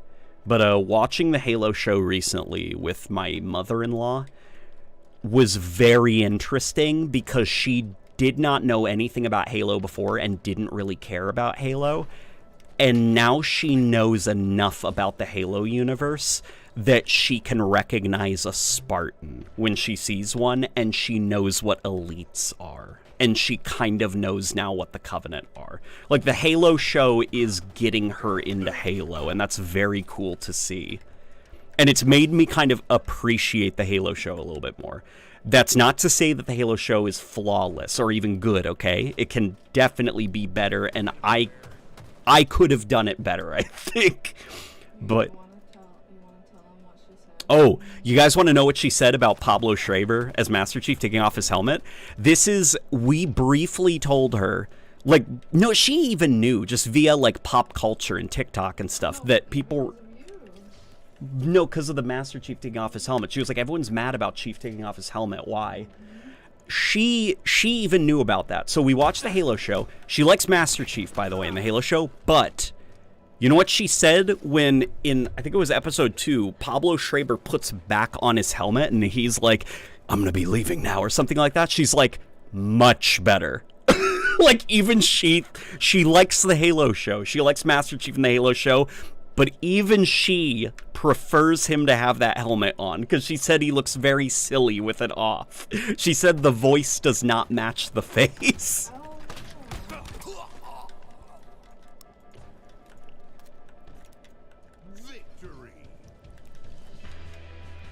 Halo 5 soundtrack was awful. What do you mean? It wasn't awful. It wasn't awful. There's actually some bangers in it. And some levels, I think, are actually really well timed with the music. The Mission Blue Team, I think from start to finish, every single piece of music, flawless, the way it was integrated into the level. It felt almost like Marty O'Donnell himself did it. Minus some of the loud horns, like, you know, that level could have used a little bit less of, like, the horns that blow out your eardrum, which is a general problem, with, I think, with Halo 5 soundtrack, is too much brass, way too many horns. You do? You have a fever? It's 98.9. Okay, that's high for you. Crap, then I must have one, too. Okay. Okay, that explains why I'm feeling the way I'm feeling. Yeah, guys, Rebecca's running a fever, so that probably explains why I'm feeling bad. That's the beautiful thing about being married to someone. We both get sick at the exact same time because we go everywhere together, so we both got infected at the same time. First time I was able to catch this live, says Lord Dead. I am happy that you're here, Lord Dead 82, and I love the profile picture, man.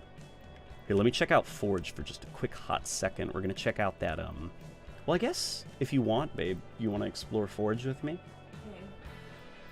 Or do you want to get into some matchmaking so we can start ranking up?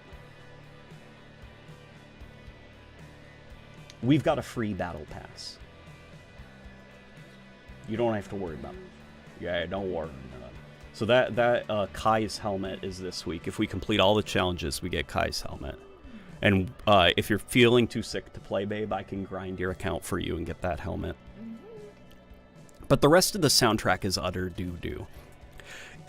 Yeah, I found that, like, the Master Chief levels minus... Okay. The Master Chief levels have better songs, or more memorable songs, than I think the rest of the campaign, and they're mostly all used in the Mission Blue team. But then the next Master Chief level, the soundtrack integration into the mission was not that good, in my opinion. But generally, Halo 5, I think, if it helps any, when I'm editing a Halo video, it is far easier to make a compelling segment using Halo 5 music than it is using Halo 4 music. Just because the Halo 5 music, if you use the correct tracks and the correct stems and stuff, it sounds more like Halo music. Whereas Halo 4, it just sounds like generic sci-fi. Yeah, let me make you the party leader, my love. All right, baby, take us away. We're going to do some matchmaking, my friends. Arrival, Requiem, Awakening, 117 in Halo 4. I'm going to be honest, man. The only one that I think actually has any weight is 117. The rest are very forgettable, and nobody remembers them outside of just Halo 4 fans. That's just my opinion.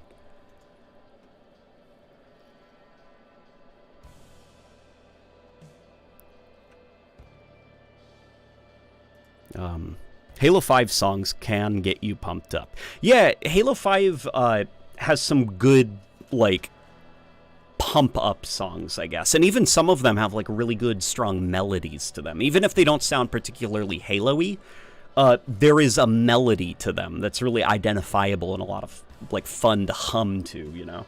I think of, like, Osiris Suite 3, Kamchatka,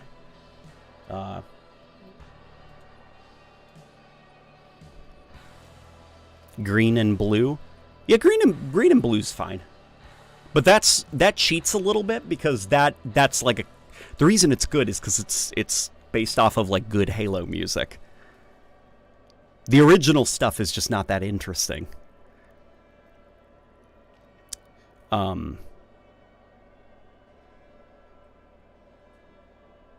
Which one is 117?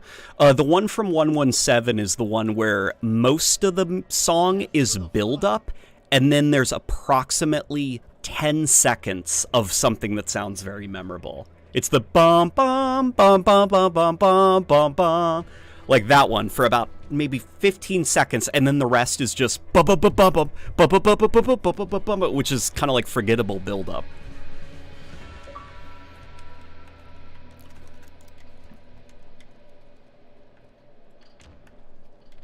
I will say they really killed it with Halo Infinite soundtrack. They did, dude. The collection of folk that they gathered together to do Halo Infinite soundtrack. You know what's cool? The song, what's it called?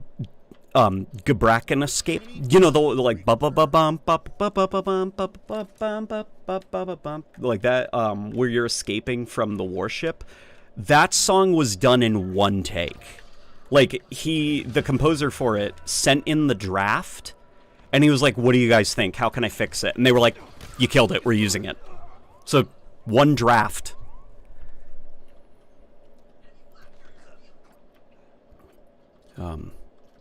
Halo Infinite soundtrack uses a lot of Bungie-era music. It does, but it uses it in more, like, I'd say a lot of Halo music is just, like, repetition and recycling. Like, Green and Blue, the reason Green and Blue sounds really good is, well, you know, it's based off of Halo music that came before. And so it kind of lands because it's based off of Master Chief and his relationship with Cortana.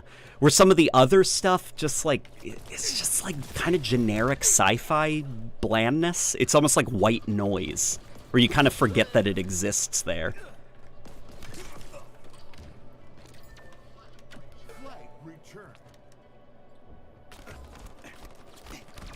Halo Infinite soundtrack is nice, but they never seemed to go all out with the orchestra. Yeah, You know, I wonder how much of that was due to it being recorded during the COVID lockdowns. I love the rock music though. Yeah, the rock music slaps for the multiplayer.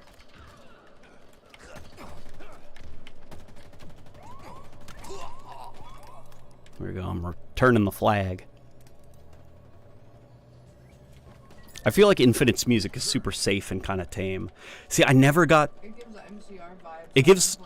Yeah, she says it gives MCR vibes. I never found Infinite's soundtrack to be safe. Kind of like the Ghost of You breakdown towards the end, My Chemical Romance. Oh, for the multiplayer Yeah, specifically, if the anyone rock knows- stuff? if anyone knows that song.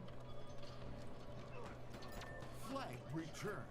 I was like, fuck, is this Frank on the guitar or something? You know? Yeah, right? Yeah, just like all the multiplayer music absolutely slaps. Like, they wiped the floor with the Infinite multiplayer soundtrack and left no crumbs. They were eating and they left no crumbs. You can't have any. They ate it all. The music is so good. And for the campaign, they also killed it. I still think Mass Effect had the best soundtrack in terms of sci-fi. Mass Effect 1, yeah. I still remember Mass Effect 1's soundtrack quite distinctly. Mass Effect 2's, I can't say that I remember it that well. And Mass Effect 3 is kind of the same way, except for the song, you know, the sad piano song that everybody remembers. I hate the fob song. It got really repetitive. Yeah, that is one thing about Halo Infinite that I think probably could have... Well, how do you do it better? Halo Infinite, because of its open world nature, you can't exactly curate and carefully prepare the music. Because it's just like a giant open world game. You could do the Breath of the Wild thing, but like Halo is so loud and bombastic by nature that it's like something that's a lot quieter I don't think would work quite as well with Halo.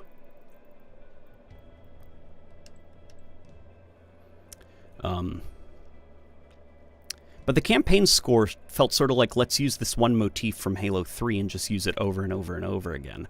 Well, which motif specifically? The monk chant? Well, you're on a Halo ring. Of course you're going to use the monk chant. The dun dun dun dun dun, like that's the theme that kind of symbolizes the chief himself. Right? Yeah, like of course you'd want to use that. That's like, it's like having a mainline Star Wars movie and then getting mad that they started the movie with bum ba ba bum ba ba bum ba ba. It's like, well, of course they are, dude. It's the mainline Star Wars movie. Yeah, like the music sounded very appropriate, I guess. What was less appropriate, I think, was things like Halo 5 playing the trials very randomly during one of the levels. I think nothing particularly Halo-y is happening. You're just like shooting at Prometheans in a corridor, and then the trials starts playing very loudly, and it's just kind of like a bog standard Halo 5 shootout. And like the Warden Eternal is like yelling and complaining loudly, and Cortana's complaining about him or something, and it's just blasting the trials for some reason, and it doesn't really fit. Yeah, like having things like Under Cover of Night come back, it's like, yeah, because we're on a Halo ring again. Having things like A Walk in the Woods, it's like, yep, that's something that you're going to play when you're on the surface of a ring. You know, it's the same case in Halo 2. A lot of Halo 2's music is kind of like calling back to Combat Evolved, returning to some of those melodies and tweaking them ever so slightly. Like, that's just what Halo is at its core. It's, evoking feelings through music. When you're in certain situations, like sneaking around sleeping grunts, you're gonna hear that, like, that Combat Evolve, like, doom, doom, doom, doom, doom, doom, doom, doom. You know, you're gonna hear that sneaking music again. You know, or the Flood, think about that, like, dee, dee, dee, dee, dee, dee, dee, like that scary Flood violin theme, like, you hear that every time the Flood show up. And it's not them lazily reusing music, it's like, well, yeah, because that's the Flood. That's the music that plays when the Flood shows up. Oh, I missed your super? Mass Effect 3 had bangers. Palaven Burning was an awesome suspenseful piece that really sold the hopelessness wrought by the Reapers. Here, I think I might have missed your super chat. Let me see if I can find it. Where is it? I don't see your super. Was it back up a little bit? I don't see it. Can't wait for Halo 7 to be returned to its roots again. Oh gosh. Yeah, if Halo 7 is the 343's, how many reboots would it be at this point? It would be their third reboot, I think. Because Halo 4 was a reboot for the franchise. Then Halo Infinite was a reboot. And if the next Halo game, they decide to make it a reset for the Halo franchise, it would be their third reboot.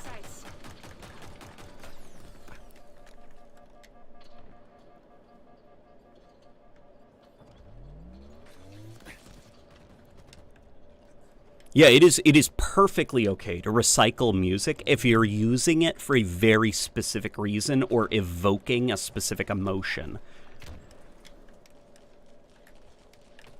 If you're just playing the song because, hey guys, remember this song? Then that's more of a problem. And Star Wars movies like The Last Jedi, or not The Last Jedi, actually The Last Jedi used music really cleverly. The Rise of Skywalker, it would randomly play certain Star Wars songs like Leia's theme or the Force theme, even though nothing relevant was happening to that specific theme.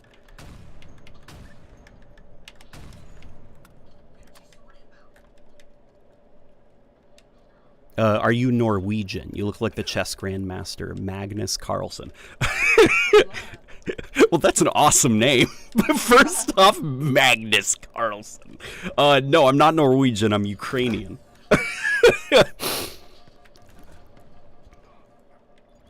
Wait, return to its roots. All as in we need to go back to CE graphics. Dude, I freaking love that. No, but I think Andrew Heisendrive and I have actually talked about on past streams, if we were megalomaniacs, and we're not, What's a megalomaniac? Somebody who's like drunk on power and kind of like their ego is out of control. Someone who loves big stuff. Megalomaniac, maybe. Now I actually don't remember the definition of megalomaniac. A person who is obsessed with their own power. Oh, that's scary. So if we were megalomaniacs, we would do a Halo game that was not realistic looking. Now, not Fortnite art style, but it would have slightly exaggerated body proportions. You know, like maybe like chests are a little bit broader than like a real human being's chest. Like guns are maybe a little bit bigger or a little bit goofier in their proportions and stuff. Basically try to look at the polygonal look of Combat Evolved in Halo 2 and adapt that into a high definition art style without breaking the silhouette. Like you guys have probably seen those really cool high definition retextures of old character assets like the Halo 2 Elite with HD textures on like Twitter and stuff. Basically do that, but also bump up the polygon count. But make sure that the exaggerated proportions of those older poly counts stay exactly as they are. And design a whole art style and aesthetic around that look. Rather than kind of going for, you know, what Halo Infinite's going for, which is kind of like something that looks a little bit more realistic. Right before the optimistic cynicalist comment. Also, I think the word you're looking for that kind of stuff is, for the recycled music pieces and themes, is called a leitmotif. Yeah, basically. Cyberpunk is definitely a top 10 soundtrack of all time. Also, why does no one talk about Metal Gear Solid music? 5 was so good. Yeah, I heard Cyberpunk's soundtrack was pretty good. I tried listening to a few tracks, and maybe it's just because I'm not interested in the game. Because, well, let's be honest, Deus Ex is better.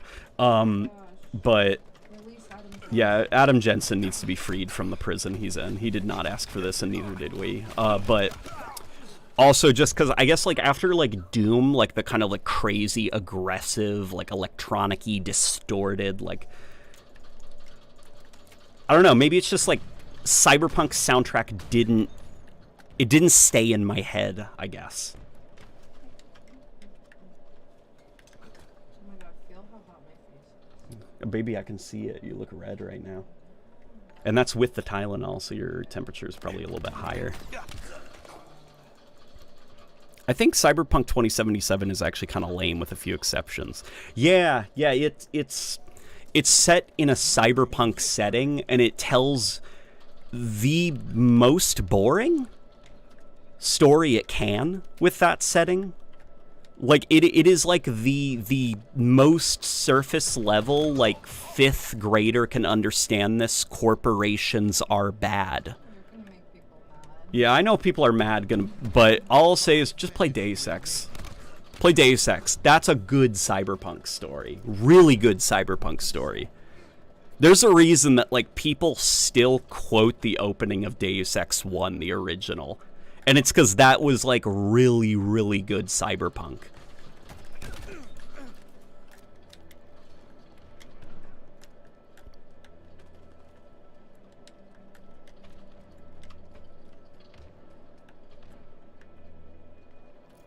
Late night hot take. I'm full of them this stream.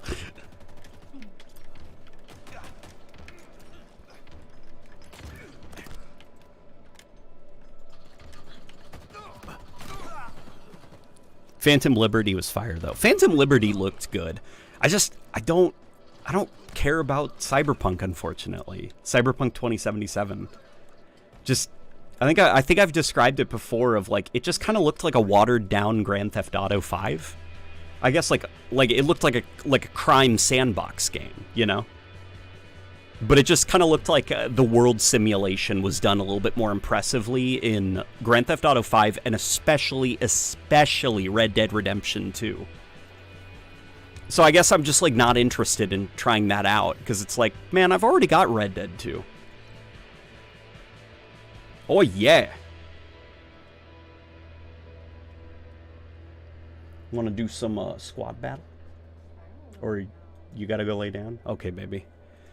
All right, Rebecca is on the verge. Go on the Steam Deck. Oh, yeah, go on the Steam Deck. Guys, she's going to switch to her Steam Deck. Yeah, give me a sec. Give me like 2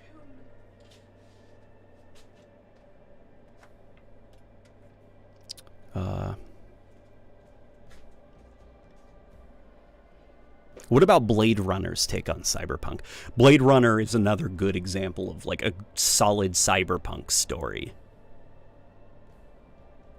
Like, Blade Runner's story, I think, is...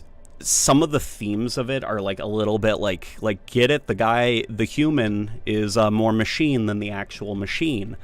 But I do like... kind of like, I haven't seen the second Blade Runner, by the way, so I have no idea where Harrison Ford's character goes, and I've heard that the second Blade Runner is very, very good.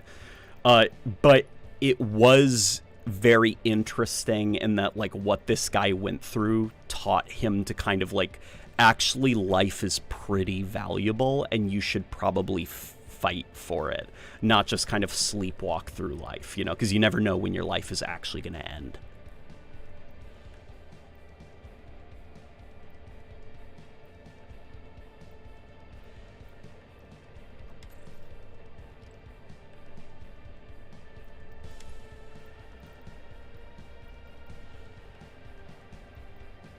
Yeah, Blade Runner is very good.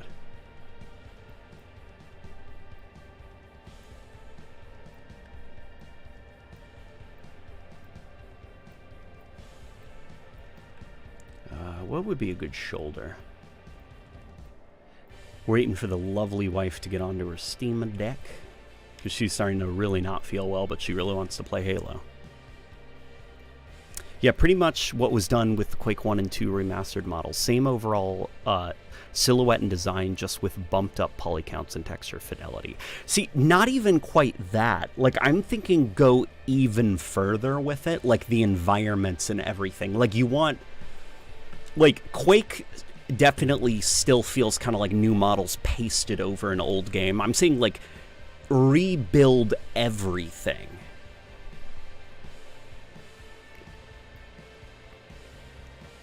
Like environmental design and everything, and go for something a little bit more stylized.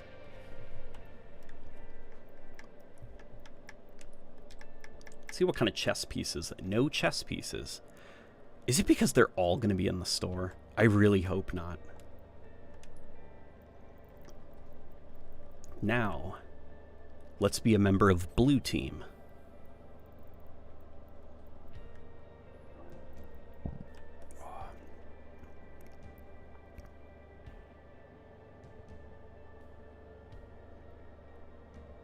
I always wondered if you could do a sort of cyberpunk style story setting in the Halo universe. You could. You definitely could. Halo's universe is vast enough that there is some planet in the Halo universe that is kind of like been there is room for a planet in Halo that has been completely corporatized, and people's lives are dictated on like I fully believe that. There are probably people walking around in the Halo universe where most of their vital organs have like company logos stamped on them, you know? I mean, Halo was able to tell like a noir detective story, you know, with ODST, so it's entirely possible it could also do Cyberpunk.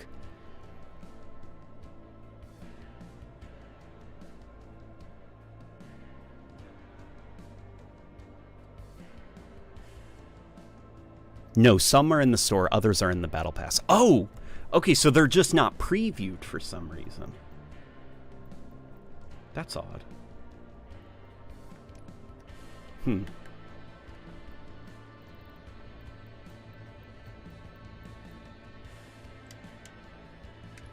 Here, Rebecca is getting ready. We're going to go explore the new map.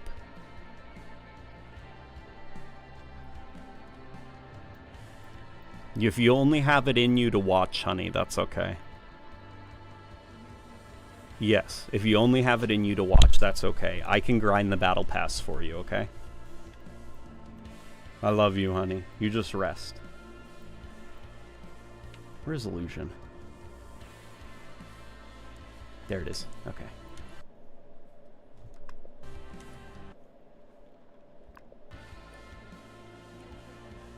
Okay, that's okay. I think Halo 5 had a few Cyberpunk-inspired maps. It did. It did. Halo 5 had quite a few. They felt cyberpunk-y in their aesthetic. I think of, like, Plaza and stuff. Okay, late night, which genre do you prefer between fantasy and sci-fi? Sci-fi for me, personally. I definitely prefer sci-fi over fantasy. I don't hate fantasy, but it's just not as exciting to me. Yeah, that's kind of my take, too. Like, outside of the usuals, like Lord of the Rings, Legend of Zelda, The Elder Scrolls, and probably one other that I'm forgetting at the moment. Like, it's very hard for me to get into fantasy, to the point that, like, Elden Ring, I keep starting it and stopping it because I can't get into the world for some reason. Whereas Bloodborne, way more interested in Bloodborne. Like, I get completely lost in that game's story because it's not fantasy, it's Lovecraft. Here, let's check out what's out here. No, okay. Yeah, no, this isn't Eratus's secret den. Okay. How do we... Okay, that's how we slow down the camera, just a smidge. Anything of interest here? No? Okay. Interesting stuff. Lord Dread says, are you happy or sad that they're stopping content for Infinite? I personally felt the game had good bones and was finally starting to hit its stride with the last couple of seasons. Yeah, Halo Infinite is in a pretty good spot right now. I guess I struggle to think what else they could add. Because unfortunately, a majority of Halo Infinite's live service was it patching back in stuff that Bungie games had kind of like as a default. Like, it spent a majority of its live service getting up to par with like Halo Reach. And even then, you know, some could argue that it's missing a lot of vital quality of life features. This is so freaking cool, dude. How far can I go? Oh, are these the drivable forklifts? Crap. I can't interact with things if I soft spawn, can I? The only thing that I could think of them, to be honest, like, rather than adding stuff, what they need to do is reorganize what they have. Like, I'd like almost like a complete reinvention of the UI, like new UI tech, a new art style for the UI, like smoothing the flow and stuff like that, you know, make it easier to find maps and everything. But that's a little bit too ambitious, I think. And there wouldn't be a huge return on their investment because, unfortunately, the player count, you know, isn't high enough to where you have something like a Fortnite situation where you're, like, printing your own money. So you can blow a lot of money on, like, quality of life features.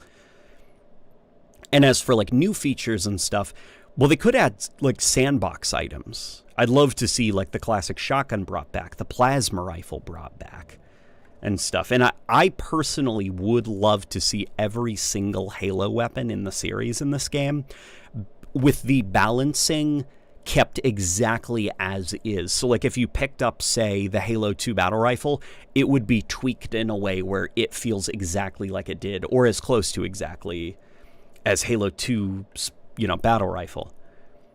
That way you could recreate the combat loop of previous games in custom games.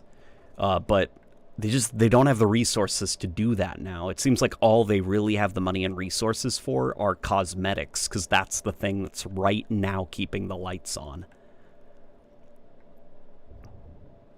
And it's not being done out of greed. It's being done out of, like, necessity. Trying to find the Halo Combat Evolved tribute room. Illusion is set directly below Cliffhanger. It is?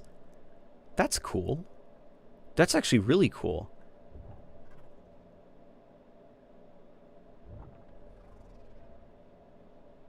Yeah, where is that Combat Evolved tribute room? I feel like I'm going in circles trying to find it.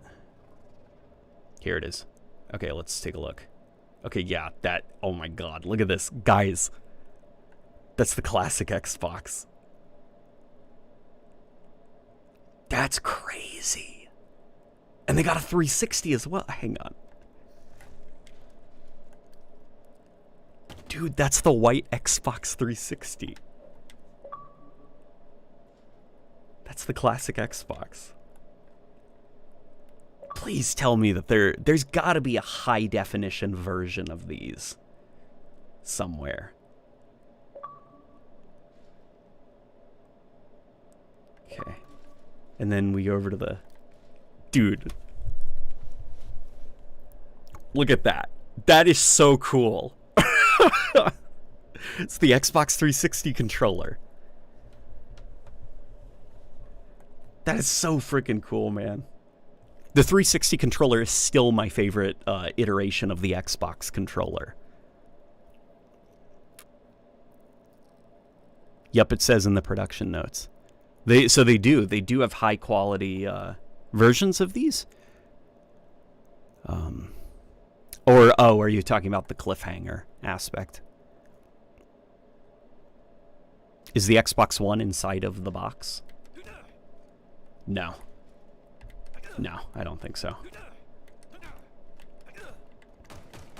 Unfortunately not. And then, of course, we got that gigantic ham sandwich. You know what's super odd about this? If I remember right, it was Paul Crocker, the lead writer for the story, who was responsible for the sandwich. He wanted an Easter egg in the open world campaign, which was he wanted a grilled cheese hidden somewhere. And, you know, that's the Grunt Easter egg with the giant sandwich. But it wasn't a grilled cheese for some reason. It was just this, like, I think it's bologna that's in there. But he seemed happy with it anyway, but it was not the grilled cheese he specifically asked for. Let's see what else is here.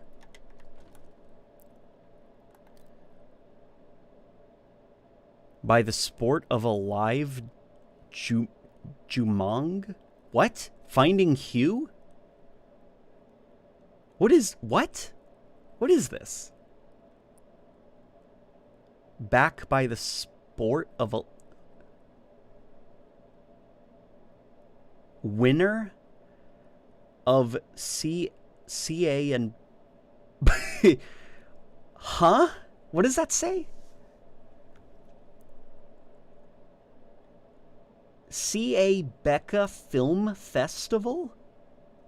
Is that... Look, it's cut off there, but is that supposed to be... It's a Sundance winner? What is this? And then, of course, there's that cute little drawing. Not sure what that's supposed to be. And then what is this? Something Day Funaway.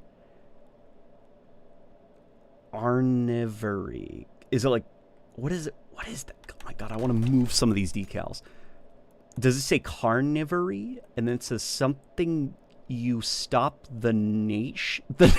What?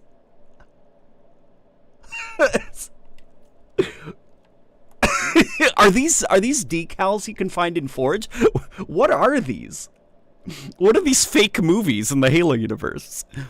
Oh, if you want environmental improvements, then you should definitely check out the Dimension/Call of the Machine episodes made for both remasters. For Quake. Got it. Did an AI write this poster? It gives that vibe, doesn't it? But I don't want to just be saying, like, oh, an AI did it and stuff. Because I don't want to be that cynical. And it doesn't seem like an AI did it. Like, I'm not seeing the usual weirdness, you know? Like, the proportions on the helicopter definitely... It looks like a weird Photoshop job.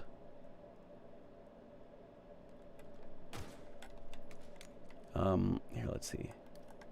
Maybe these are... No. Yeah, I couldn't tell you. Garm Abe Sana? Garm Abe Sana. That's probably a different language.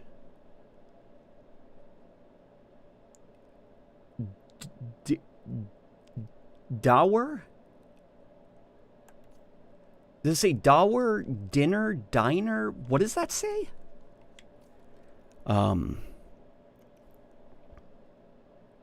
Cantrill. There's, of course, the wolf logo. Don't know what it's from. I know it's from Halo, but I can't remember right now on the spot where it's from. Maybe it's the Silver Team logo. I can't remember either. That helmet is so ugly. I guess if we're doing like the hot take stream, Halo 5's helmet for Linda is probably one of the ugliest helmets in the Halo franchise. Not that her new helmet is much better, but just dear God, you know. Satel, and then starts at OCR? No, there's another letter in there. Starts at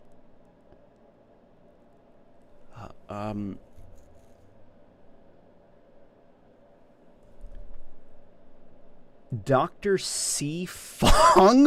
What? Who is Dr. C. Fong?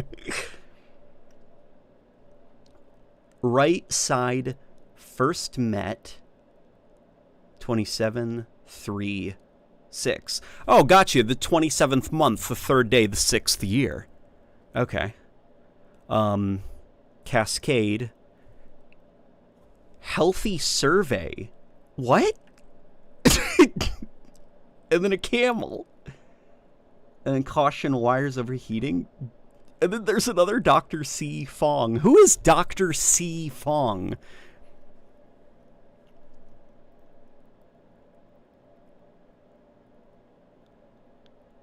Um,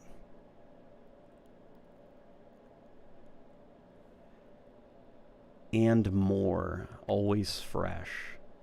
You know, let's look at the Mamba King potato chips, of course. And then, of course, my favorite brand of chocolate.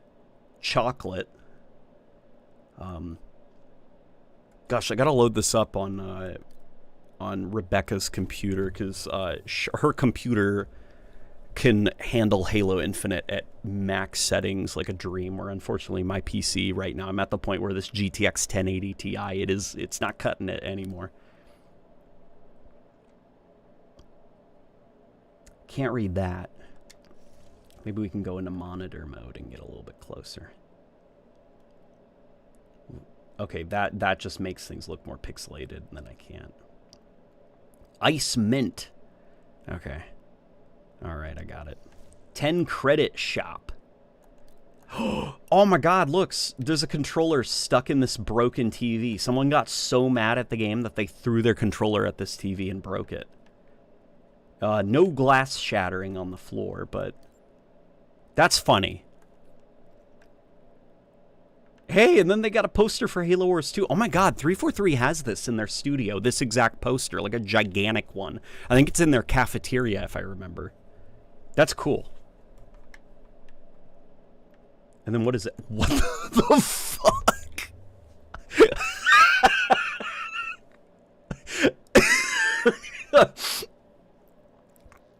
Ugh.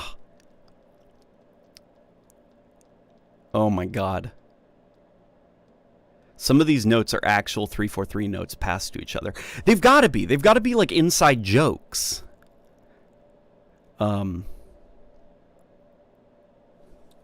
That's funny. They have that like iconic thumbnail. It still shows up in my recommended sometimes, this commercial for Halo Wars 2 with that thumbnail. That's great. That's good. Boster. What is Boster?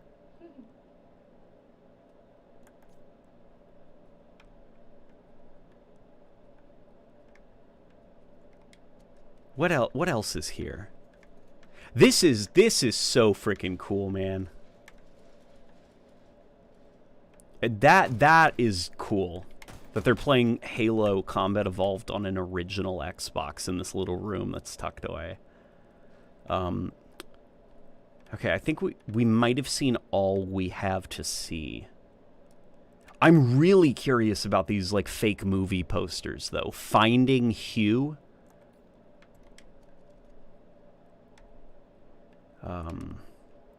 Okay. And then, of course, Boster. Gotta know what that's about. Here. Oops. Here, let's lower the field of view to, like, 70, 78. That way we can, like, you know, see our feet and stuff. But also just so we can, like, I guess, like, the proportions of the map. It's a little bit easier to, like, spot things that are, like, hidden in little crevices. Because you don't have that, like, fishbowl effect. Or the fisheye warping. Yeah, I gotta get out there.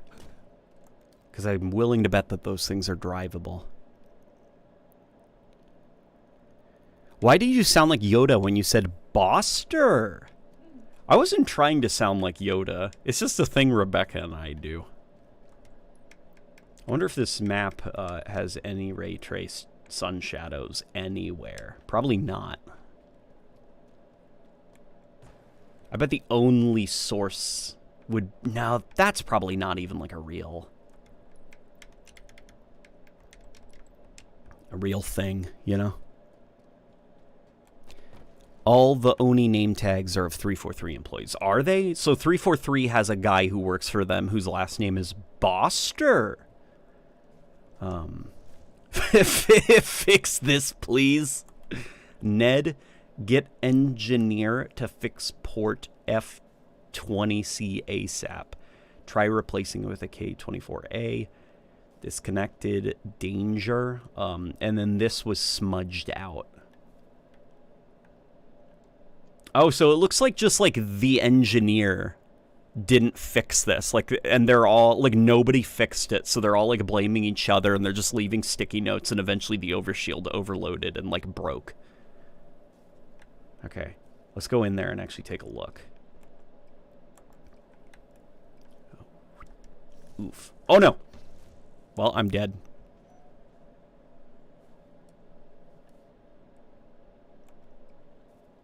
Okay, let's take a look at this. Is this the combat evolved model? I don't think so. Maybe. I mean, it's definitely not like the combat evolved particle effect, you know? Yeah, no. It's not the combat evolved particle effect. Like, inside of it, at least. I don't know if those metal pieces... Oh my god, look how aggressive the pop-in is. You can see the little metal pieces. Which, that's okay. You know, you're not really supposed to get up this close to it. Unless it eventually becomes like a forge item, like a prop. Overshield systems error. Yeah, that's cool. That's really cool. It's truly an old man's game now. Halo? Yeah. Yeah, Halo's for old men now. It's not the same model. The sphere is too sphere-shaped. Well, the sphere has a lot of, it has a lot of jaggies in it, which made me stop for a second. Thought I saw some writing on the wall for a second there.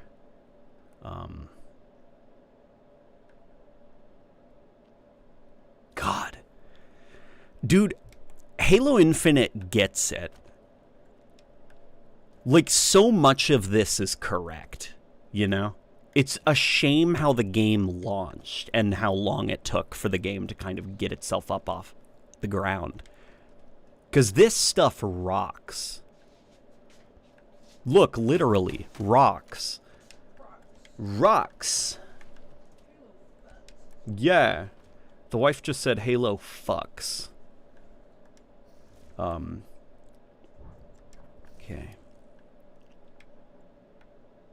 And, like, this stuff is really cool. Like, this little room here.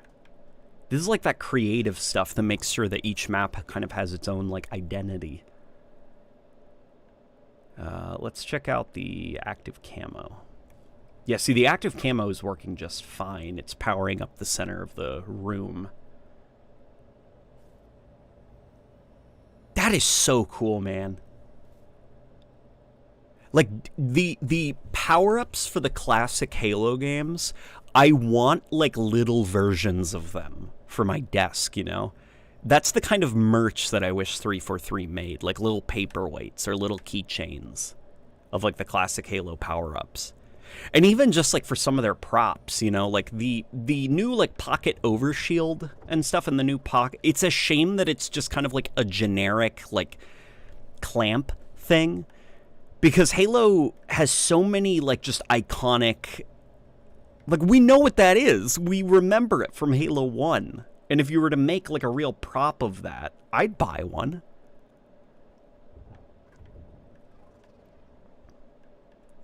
Here, let's see if we can... Oof. Yeah. I don't know how I can get out of the map.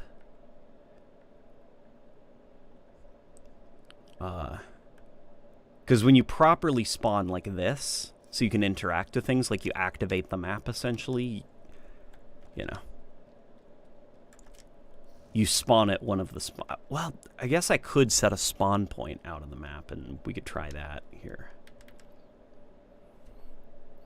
Initial spawns.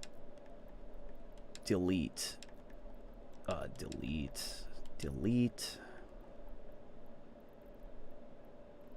I think, okay, I think, no, because the spawns are still here. No, okay, I'm not sure now how to mass delete objects yet, and to be honest, I'm not that interested right now, but, alright. Interesting stuff, cool stuff. Cool map, you know? Cool map. What are those? Named location. Overshield, huh? Wait, what? What did that say? Why are there a bunch of named locations out there?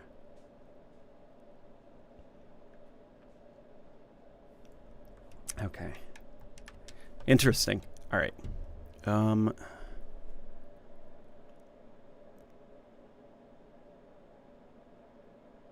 Since Mark IV is free, hopefully I won't have to see new players constantly using Chimera. God, dude, that Chimera armor is so hard to look at. So hard to look at. Have any new maps been added to the rotation for any of the various playlists? Here, let's play that new map again, I guess. Yeah, the cores are free. The AR is a premium item, which... Of course it is, because, you know, if I wanted to make money off of a battle pass, that's what I would do too.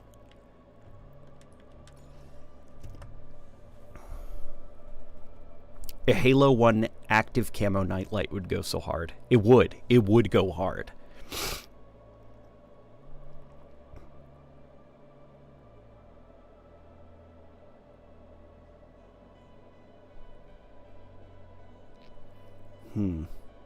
Could it be the same model but with higher res textures? It's entirely possible. Let me actually like find an image.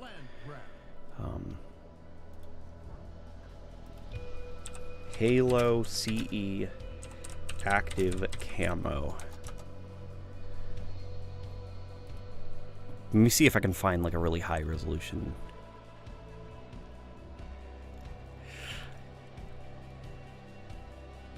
You know, guys, it might. It might. Those might be the Combat Evolved models, just obviously with, like, better materials, better textures and stuff. And, like, probably new graphics. But the polygon count looks, like, astonishingly similar. I could be totally wrong.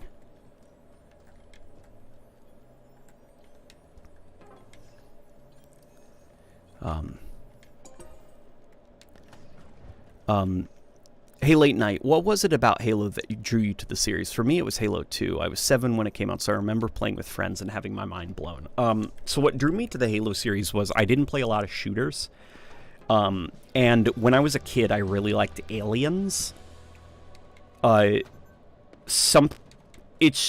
really liked alien invasion type stuff, just because it's scary.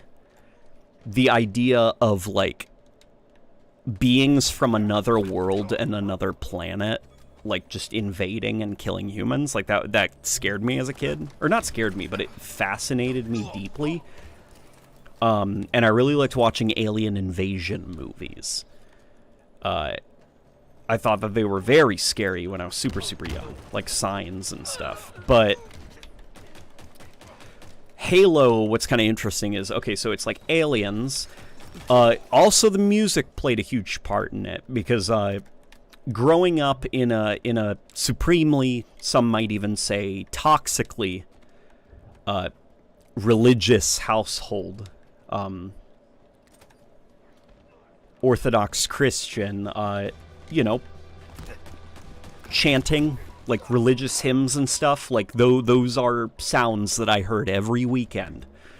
And so Halo's soundtrack, the fact that it was like aliens combined with music that sounds very similar, combined with the kind of like religious-y undertones, not religious-y as in preachy, just, you know, religious-y undertones of the Halo games, it was enough to suck me in. You know, and the first-person perspective just helped, because it was a genre of game that I hadn't played a lot of, so it was kind of like, ooh, you know? I would have to, like, sit behind my sister and watch her play Halo, and then I'd have to go back to playing, like, Sonic Adventure, you know?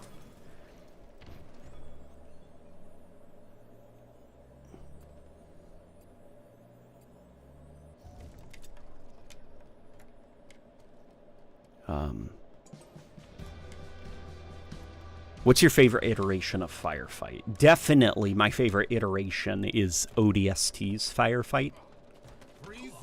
Not like MCC matchmaking. I mean like custom games, like, you know, infinite rounds ODST firefight with friends that you know.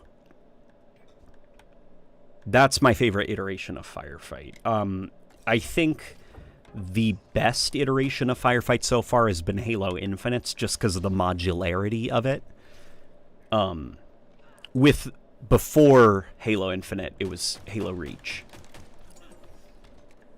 But, you know, just unfortunately for Halo Reach, Infinite took it up to the next level with also integrating Forge and scripting.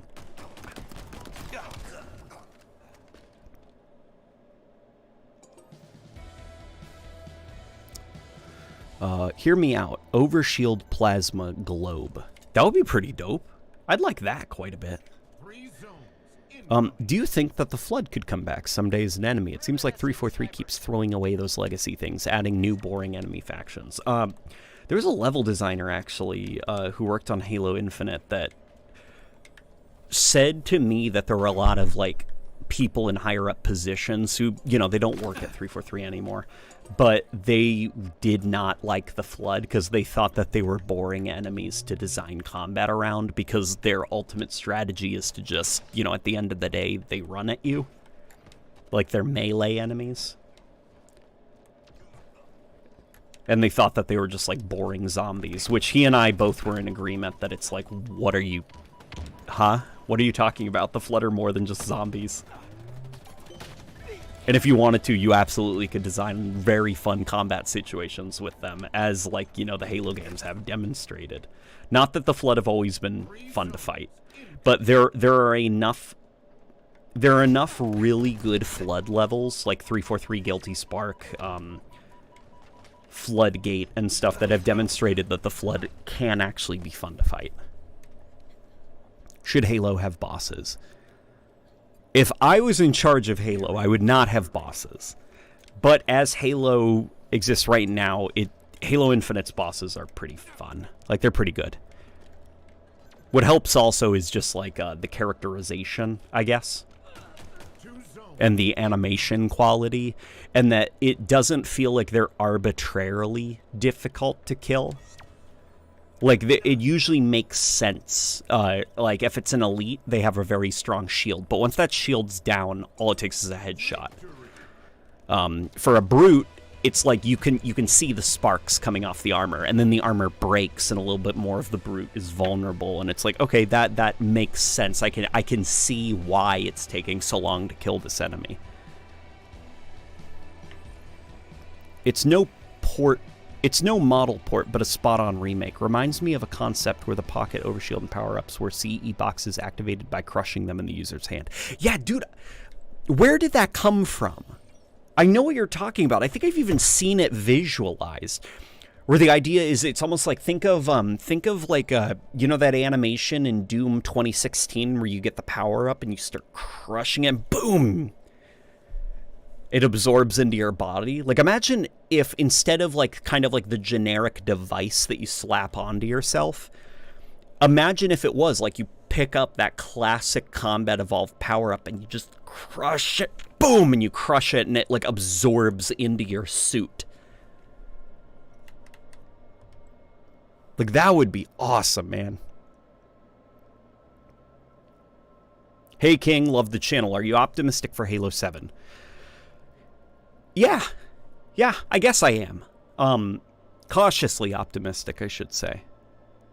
Because, you know, by this point, I've been burned enough times that, like, I have scarring, so I am not going to be like, oh my god, a new Halo game, blah, blah, blah. Like, I mean, I am going to be for, like, you know, a couple of days if they announce one. But I will be going in, like, with the mindset of, are they going to get it right this time at launch? Because right now for 343, they are 4 for 4? Yeah, 4 for 4 with bad launches. They've got the MCC the first time it launched, Halo 5, MCC again on PC, and now Halo Infinite. I guess 4 for 5, actually, because I totally spaced Halo 4, and that game had a fine launch. It was just a bit of a step down from Reach.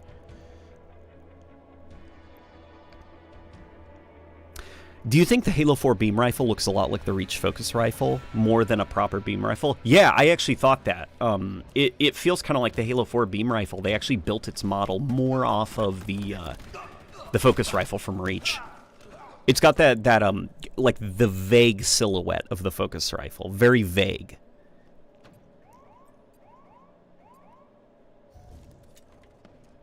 I want a new power-up that makes you run and reload faster for a limited time. Speed boost? You're talking about speed boost, I think. Flag return.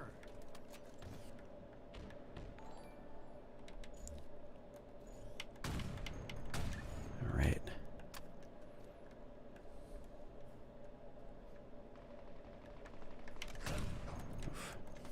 Oh boy.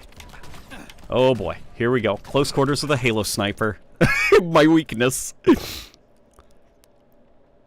Do you think they'll use a lot of unused concepts for Halo Infinite and Halo 7?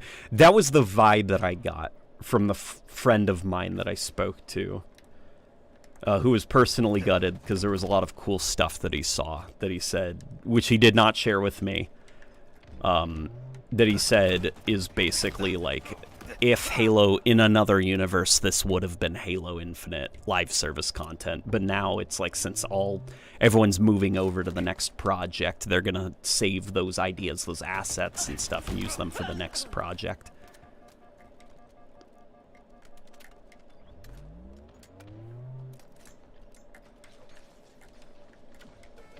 Oh yeah, there's no speed or damage boosts in this game like there were in Halo 5.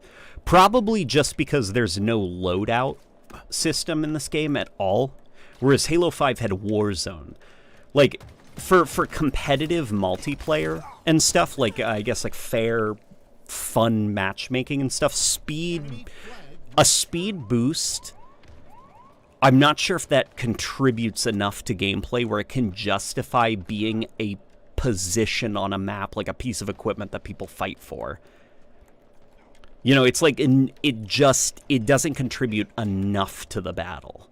Like, you go faster, so you can probably run around the map a lot faster, but if you die, that's it. It's been used up. And because you're going to be running around, the likelihood of you dying very quickly after activation are very high.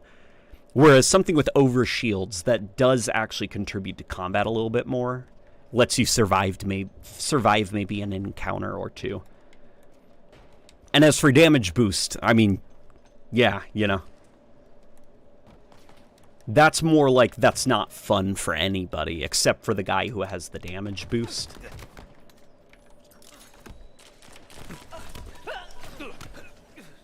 So that's probably why this game doesn't have those things. Hi, which Halo soundtrack do you think is the best, besides ODST, obviously?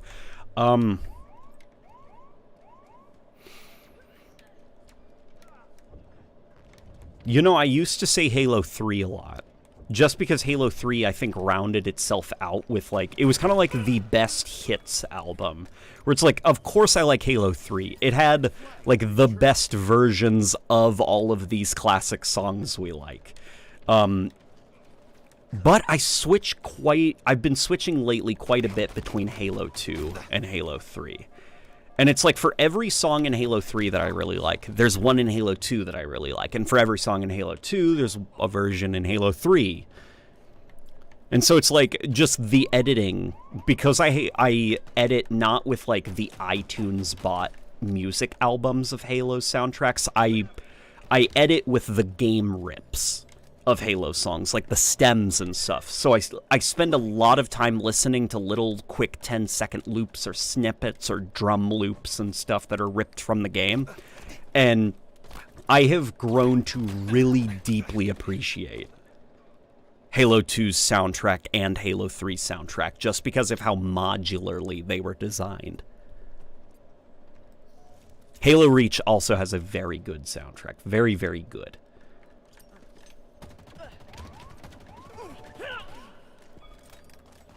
But it's not as easy to edit for Reach's soundtrack, because the soundtrack isn't...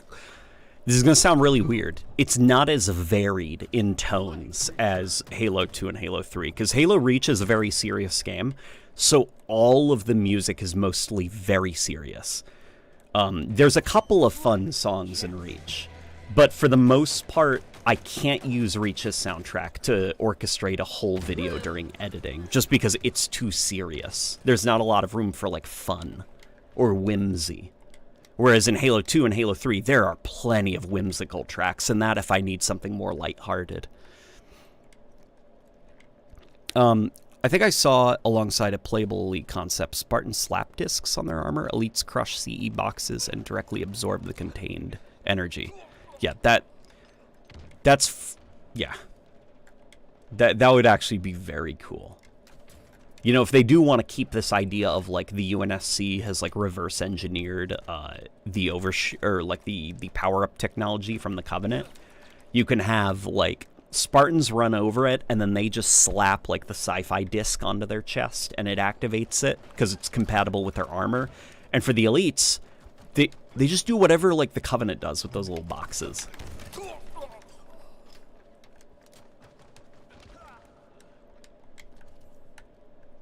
I guess that's fair, but you can't really fault Reach for that. It's how it was made, you know? Oh, yeah, no, don't get me wrong. I'm not faulting Reach, okay? I'm not saying that that's a problem. I'm telling you that's why I prefer Halo 2 and 3 over Reach. Yeah, Reach's soundtrack is freaking awesome. And let's talk about, like, this. This assault rifle model. It looks odd. Like, really odd. Something about it's off, and I can't quite... Here, let's try maybe, like, moving some things around, you know?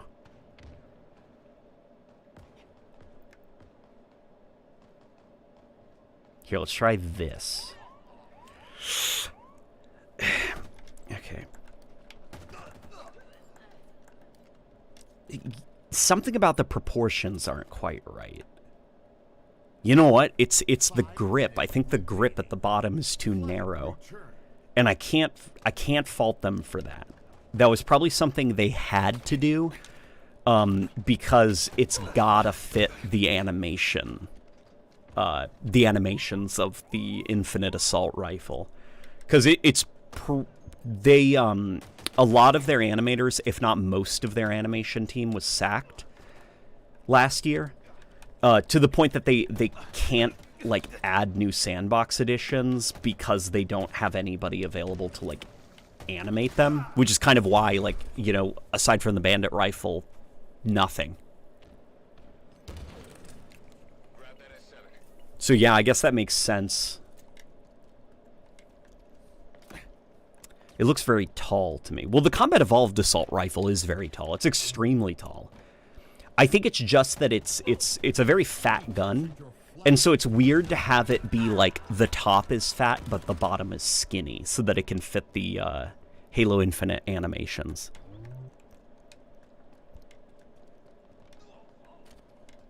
I like the idea of Silver Team, but it should be a different Spartan leading them, not Chief. It would be interesting if it was Soren. I'm okay with Chief being the leader of the team. I think the problem mostly is that, like, Chief seems very, like, he seems very, like, unhinged in the Halo show, I guess. Which, I guess that's because, you know, he takes out his, like, memory chip and he's questioning himself. You get the vibe that, like, before that, he seemed like a pretty solid, like, commander who did his job as a Halo show Spartan, which is, like, basically your RoboCop.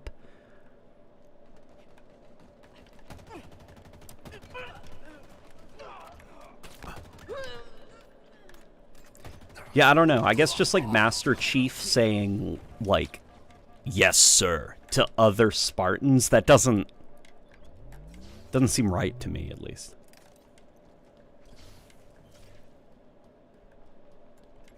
CEAR is the best AR. There is no debate. In fact, it is law. Yeah, the Combat Evolved Assault Rifle slaps. It's the best incarnation of it outside of Reach. In terms of balancing, model, animation work. Definitely. You know what? No. Not Reach doesn't even compare in terms of animation work. The HK slap is so cool. Okay, guys, so this person who keeps teabagging me, does he like my videos or does he hate them? Because sometimes people will teabag me because they like me. And that's very confusing. Especially on the MCC, when I get team killed by people, and they're, like, teabagging my body, and then they message me, and they're like, huge fan, love your videos, and I'm like, you got a funny way of showing it.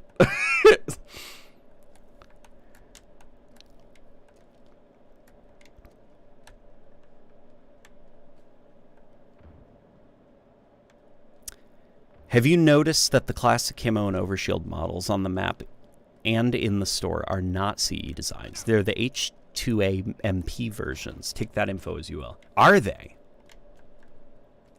They look like the Combat Evolved ones, though. Or is it just that the H2A ones look like the Combat Evolved ones? Or do you mean like the assets? Somebody on Halo Twitter is going to figure out where those models came from.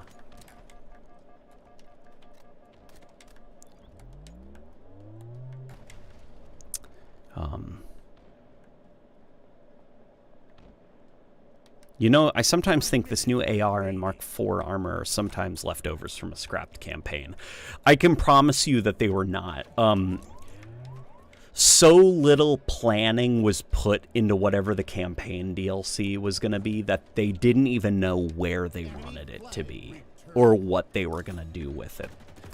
Chris Lee, before he, was politely told to get out of the building, his idea, from what I understand, was that there would be kind of like every single DLC would follow the open world format. And in theory, their modifications that they made to the slipspace engine and the way that AI worked and could kind of like dynamically figure out their way around a map, it would make it a lot easier to design campaign content for. And so for every single year, we would have kind of like a new open world. Maybe less cutscenes, but like the similar kind of gameplay loop. But, Chris Lee, the game was so far behind in development that they couldn't really focus on what the DLC for the campaign was going to be. And then Chris Lee was asked to leave, and Joe Staten was supremely not interested in continuing Chris Lee's idea of campaign DLC. Joe Staten was very eager to get started on just another Halo game, but also Halo Infinite was in such a rough spot that a lot of Joe Staten's energy was taken up by trying to get the live service up and moving, And then Joe Staten was also fired before he had a chance to properly flesh out ideas for the next Halo campaign.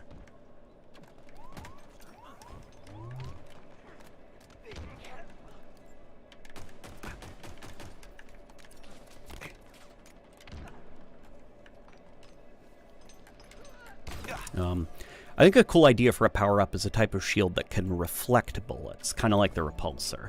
Oh, like you pop it up, and it's kind of like it turns everything that impacts you into a ricochet, like it bounces and moves around the environment. Yeah, that could be cool, actually. That could be cool, because there would be a very easy solution to countering it. Stop shooting. Just stop shooting, you're harming yourself right now. And it would be even cooler if you could direct the bullets, like based on where you're facing with this shield, as long as it's up. You can maybe don't have like an actual crosshair, because then that would maybe be cheap, but it always hits the center of the screen. So if you're good at that kind of stuff, or it hits within a cone of the screen, so you can kind of like redirect bullets. If there's like an idiot who won't stop firing his gun, you can angle it just right to where this guy is just pumping himself full of lead. That's a good idea for a power-up, dude. Yeah. If I ever meet you in person, I owe you a drink, because that was actually a really good idea for a power-up.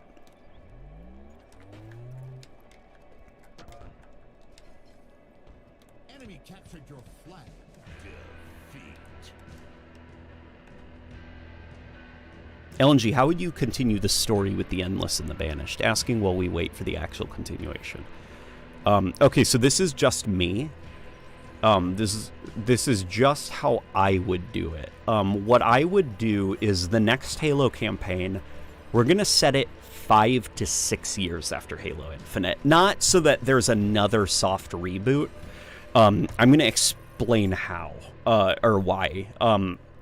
That way, we have a war that has been going on for many years now, with many different important battles and side stories and all this stuff that can be explored. Because combat evolved, the Covenant War had been going on for like decades at this point. So you immediately had a setting that was ripe for exploration and storytelling because you had decades of conflict to explore. The problem with Halo Infinite is the war has just begun. So you can't really continue the story, you know, because you want to do that in the mainline games, but there isn't enough time for there to be side stories, because pretty much everything kind of just happened on the Halo ring, you know? I know there was that, like, Laconia station or something, like the Spartan training facility that blew up, but that's just like one thing. I doubt there's like a lot else. So I would set it 6 years after the event of Halo Infinite, just so we have 6 years worth of battles that we can tell side stories in on different planets. And I would have the Endless would functionally be kind of like a new Covenant Empire. Not in like, they have the Prophets and they have like the Elites and more like, the Endless are just, they're kind of like, they're becoming like this galactic superpower. Like, they're very charismatic, they're very well-spoken. The Banished have allied with them and become kind of like their military strength, because the Endless and the Banished have both bonded around the fact that their homes and their livelihoods were uprooted and destroyed for no reason. They were just minding their own business, and then they were kind of like locked away and enslaved. You know, in the Brutes, they were minding their own business, and they were kind of like taken in by the Covenant and enslaved. And you've got kind of like the Elites who are angry about the, like, you know, the shenanigans that, like, the humanity has done to them in the post-war years, like Oni trying to deliberately fostering conflict on the Elite homeworld in order to keep them in a state of instability. So of course they're going to go with the Endless, because, you know, screw humans. You got the Grunts, where the Grunts are cowardly, they'll go with whoever, and the Endless, obviously the Jackals are going to go with them, because the Endless offer them endless endless riches. Hunters, they're worms. They're worms. They're bad. And then, of course, you can have new Endless species as well. Various, Endless foot soldiers, weird servant races, kind of like the skimmers and stuff like that. And you've kind of got an excuse for a big, expansive, massive army. And the Endless, what I would do is I'd have many different leaders within them. Like, have them be kind of set up as, like, a tribunal or a council, where it's not one leader, it's many different leaders. And not in the way of the Covenant, like, religious leaders and stuff. Like, it's genuinely, like, political, like, what they're, like, arguing for and stuff. That's what I would do, at least.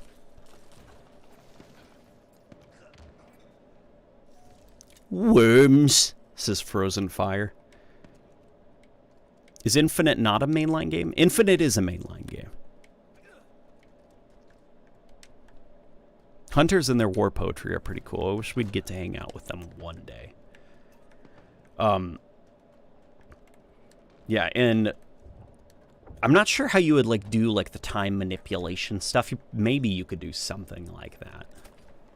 You could factor some of that into the story. Time dilation, the way the Endless seem to be able to manipulate the flow of time to extend the conflict further, build out their forces further via time manipulation stuff. Like, I think that the time manipulation aspect of the Endless should be used as an ability to have interesting combat or interesting settings for combat, not as time travel, okay? Like, I don't want Halo to have, like, you see, the key to stop the Endless is we have to go back in time. Like, I don't ever want that to be a Halo story. I think as far as the Endless are concerned, like, they should only be able to jump forward in time. Or maybe slow down time in localized regions of space so that centuries could pass on that planet, but for the rest of the universe, time is passing normally. And maybe that's the big threat of the Endless, is they're able to kind of, slow down, or speed up the passage of time, I should say. They're able to speed up the passage of time for themselves, which gives them a lot of time to build up armies and stuff like that.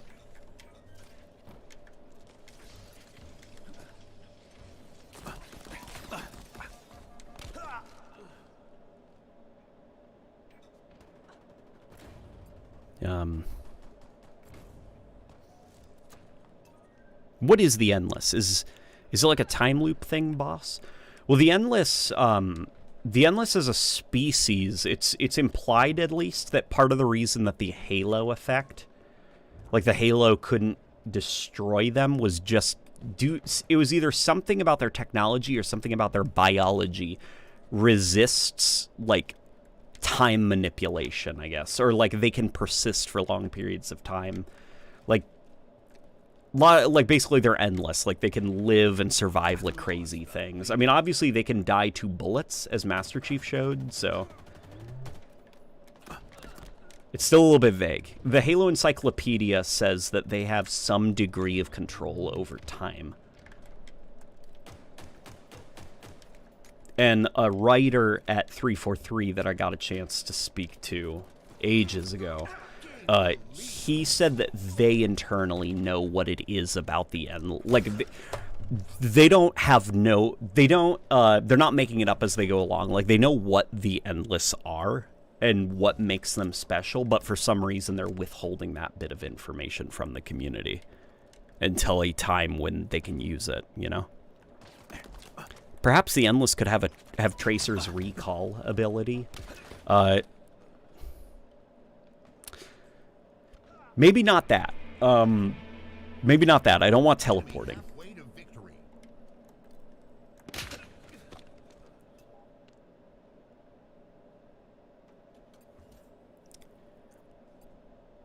Bad planet. You're going in the time bubble, says Frozen Fire.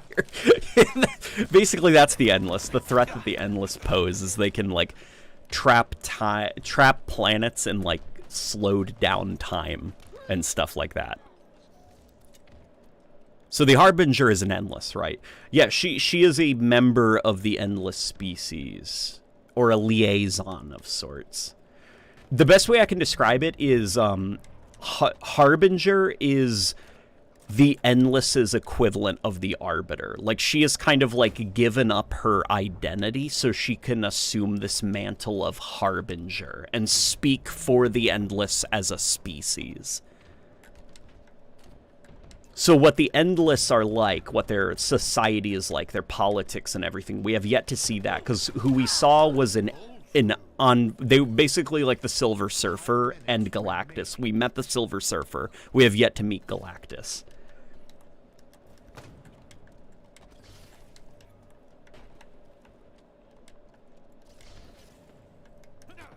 But to be honest now, with the huge writers shakeup that they had, like the entire campaign team over at 343, single-player team, was sacked. As well as like the lead writer of Halo Infinite leaving. Ton of other people, cinematics director left. Animators left. Like, who knows if the next story is going to continue the same ideas or if they're going to take the Endless in a different direction. I remember Joe Staten, from what I've heard, he was keen on exploring the Endless and also keen on involving Atriox quite a bit more in the next story, to the point that, like, Atriox was... This is, like, super, super rough, and I'm recalling it from memory, but Atriox might have been the main character for the next Halo game, and it might have been a different kind of Halo game, like, not a first-person shooter. It would have been like a spin-off starring Atriox.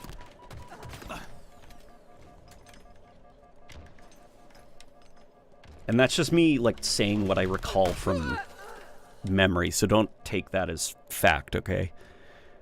Perhaps the Xylonin, however, I think Xylonin, biologically exist outside of time in a sense, making them immune to the neural physics shredding effects of a halo array firing. Yeah, something like that. I'd imagine. Yeah, because they definitely, the endless, so this is what confuses me a little bit, and I hope that, like, the next Halo can kind of explain it. Okay, so the endless, they can definitely be destroyed. You know, because, like, Master Chief killed the Harbinger by shooting her with bullets from a gun. So it's not that the endless just are immortal. Like, they can be killed through physical means. So they survived the firing of a Halo ring. What stopped the Forerunners from being like, well, that was weird, and then just glass their whole planet with them on it? Or murder all of them, you know?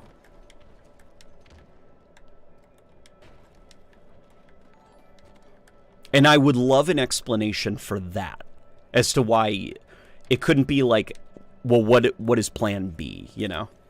Like, why did they have to be imprisoned?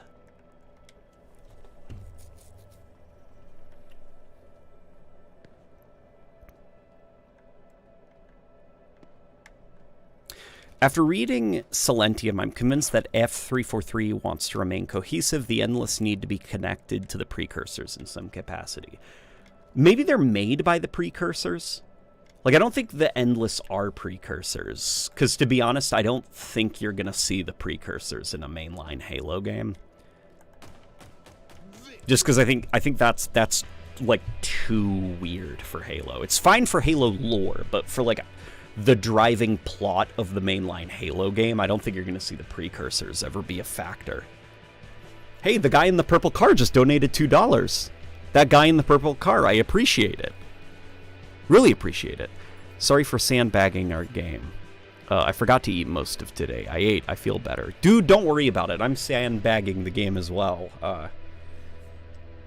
Not feeling too hot. The wife also is not feeling too hot. We are probably sick with something. Earn Guardian Angel Reversal or Last Shot medals in PvE.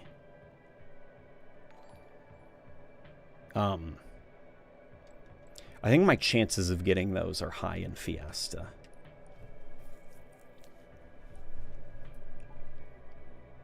Maybe because the Forerunners wanted to know why they survived. Well, the Forerunners didn't do anything, I guess, like, to figure out how they survived. They immediately just locked them up. Remember, it was, if Halo cannot kill them, it shall imprison them.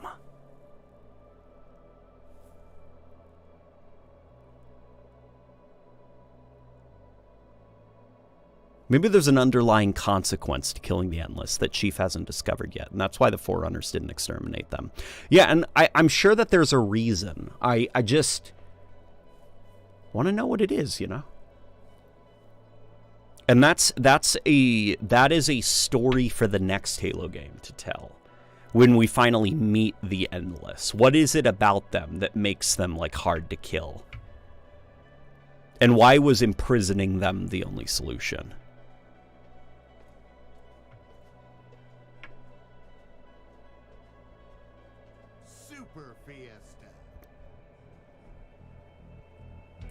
Correct me if I'm wrong, the Primordial is still out there with Mendicant Bias, right? No. Well, the Primordial is the Gravemind. So wherever the Flood is, the Primordial exists within the Flood. Mendicant Bias died on the Ark, getting Master Chief to the Forward Unto Dawn. And then manipulating the portal in a specific way so that Arbiter got back to Earth, but Chief was sent on his way to Requiem. Perhaps the Forerunners have an obligation to avoid committing genocide, hence why Xylonin were contained and ancient humanity devolved, not eradicated. Possibly. But then why wouldn't... Well, okay. I guess if the Xylonin... If they resist the flow of time and, like, that kind of stuff, like the aging stuff, I'd imagine that they could probably resist reverse evolving as well. So that might answer that. So you might be on to something there, Andrew. Yeah, it might be just, like, due to, like, the Forerunners' weird, like, insistence on, like, we're so great, we protect, the sanctity of life. Why they couldn't bring themselves to just kill them with like, glassing. It just seems very, like, I don't know, that seems like the lazy answer. Because if they're willing to kill with Halo rings, like, eradicate all life, like, they're already tainted. They're already kind of, like, in shame, you know? Because of what they had to do with Halo. Like, if there is going to be a fresh start, there has to be a fresh start.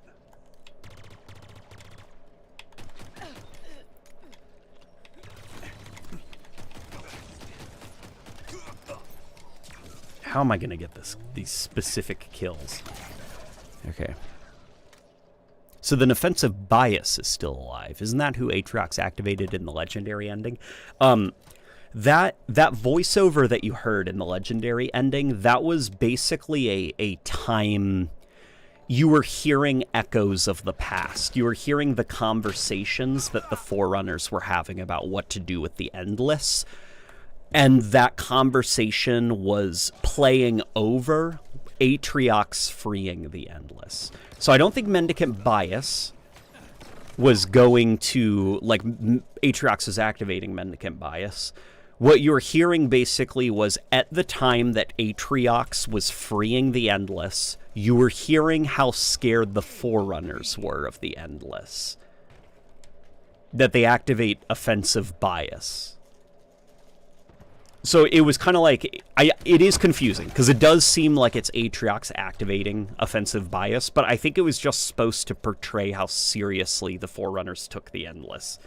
That they were like, oh fuck, these guys are bad news, we gotta activate offensive bias. And then in the modern day, Atriox is just like, I'm a monkey, I'm freeing all these things, I don't know what I'm unleashing, you know?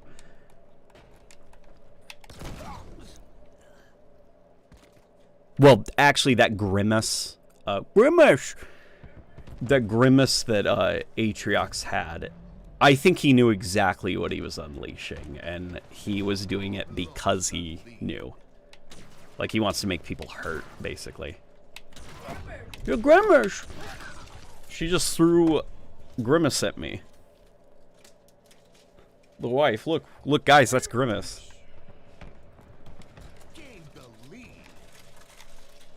Here, I guess what we can do, how many shots from this thing will it take to kill somebody?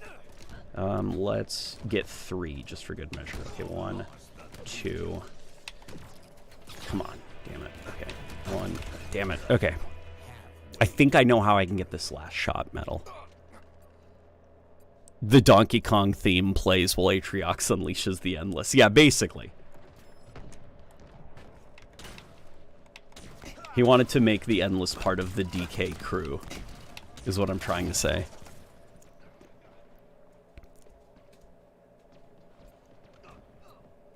Thoughts on defensive bias? Defensive bias? We should go to Mickey's. Yes, we should, I agree. What the hell, really? Okay.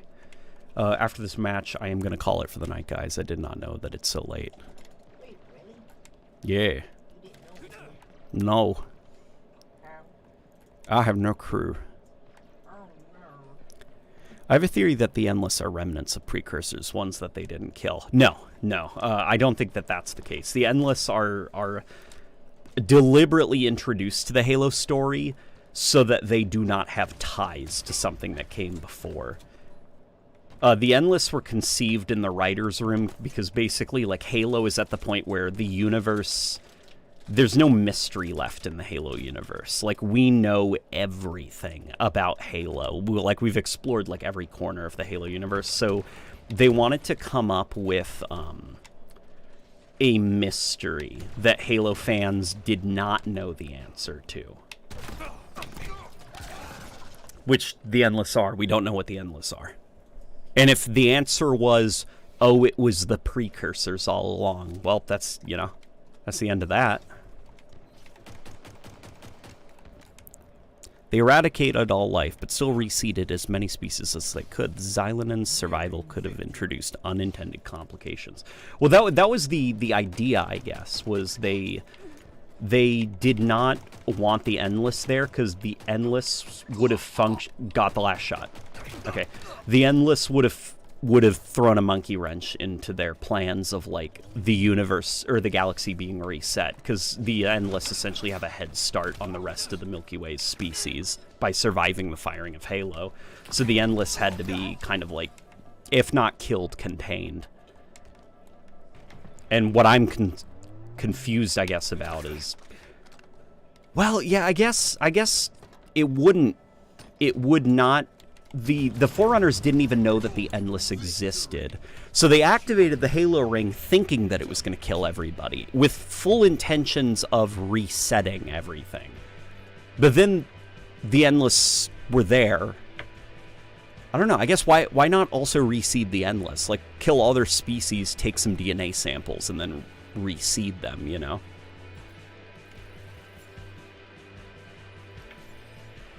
Alright, I got the Kai helmet. I'm going to get it for my wife when I have the time. What's the deal with the skimmers? What are they? The skimmers, if you look at them, their biology is very similar to the Harbinger, and their armor art style even looks like the Harbinger. So I believe they're here, you know what? I can answer that for you. Give me 1 second.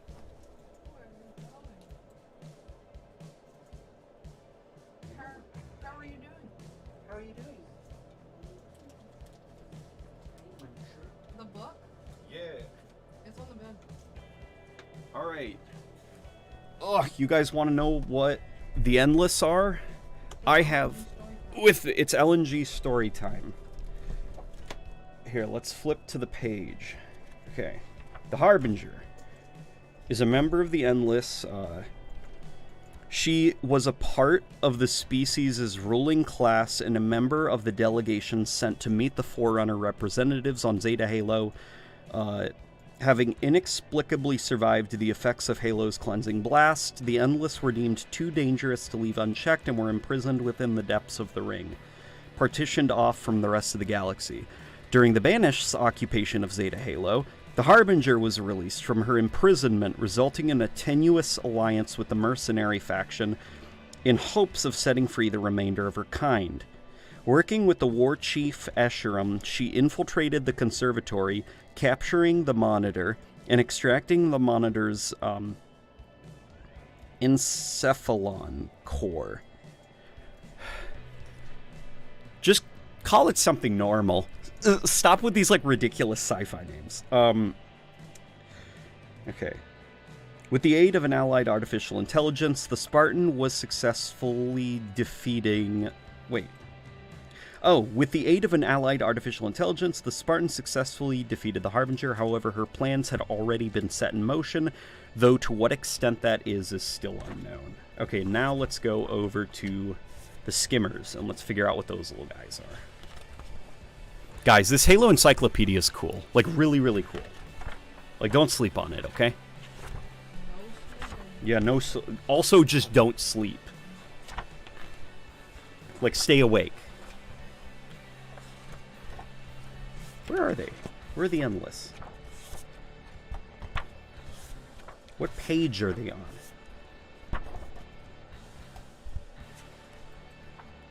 I can give you the lore on the different banished banshees. I think I'm getting close. Ugh. Oh, the brutes do have brute shots.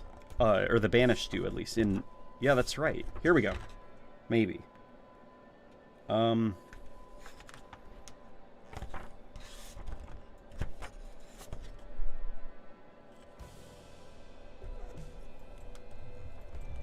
Where is the Endless?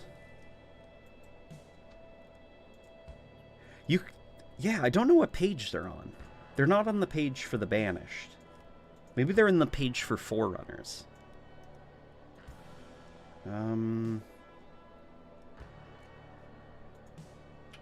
Here's the page for the Halo rings, Gamma Halo, all of this stuff. Here's the Warden Eternal. There's the key ships, the Guardians, Phaetons, Promethean weapons, Knights, the Flood. Okay, we might be getting close. Yeah, here's the Banished again. Here we go. Here's the units for the Banished.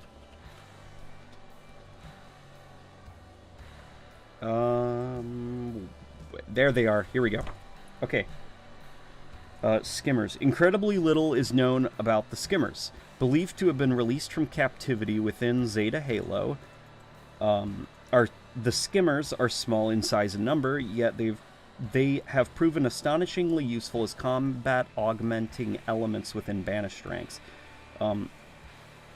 These Skimmers act as command escorts for Banished leaders and relic hunters and are added to raiding parties that are deployed to key areas of interest on the ring. A small contingent of Skimmers were even integrated within the ranks of the Bloodstars to test their combat. Something. Who cares? Endless could have nabbed the mantle well before humanity made it. Oh, not A! Yeah. I shudder at Halo immune Flood. Oh, yeah, if the Flood infected, like, the Endless, that would be very bad news. But here we go. Let's see.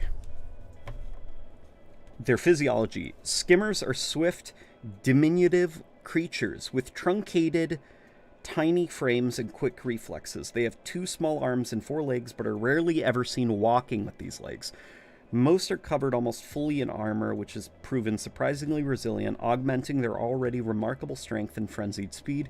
The species seems to share several morphological traits with the Harbinger, leading to considerable speculation regarding the true nature of the relationship between the two. This mystery is made even more difficult considering the lack of information on the Harbinger herself, or that of her species. However, while the Endless and the Skimmers may exhibit similar qualities, their significant physical differences have delineated them within the Banished and UNSC records. So there's enough biological differences between the Skimmers and the Harbinger to where both the Banished and the UNSC think that they are separate species. Which is interesting, you know?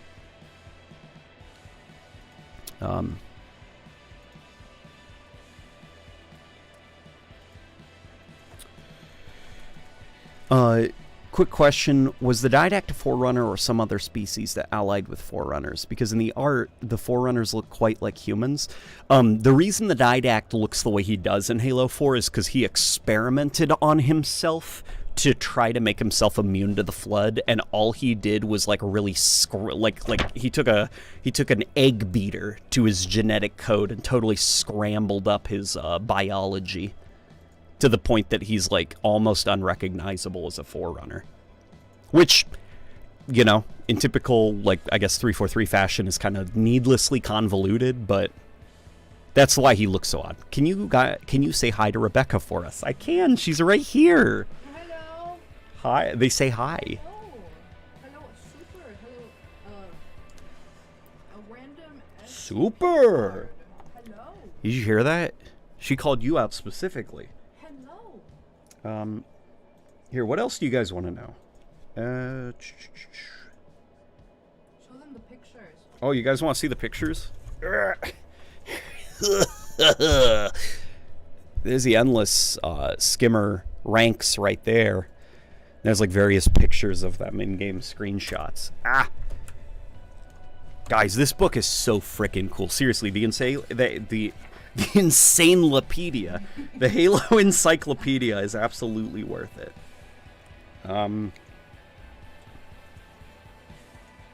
Yeah.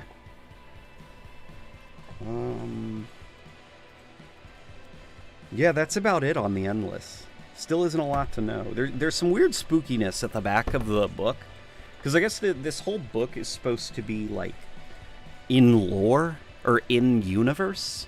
Like, it's told from an in-universe perspective, I think.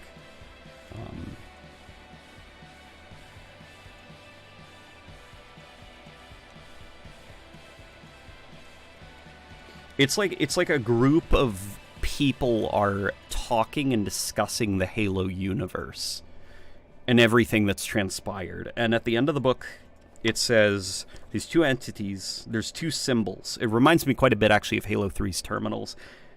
It says, "Did you capture all of it?" And it says, "Yes, I am preparing it for integration as we speak. This is interesting."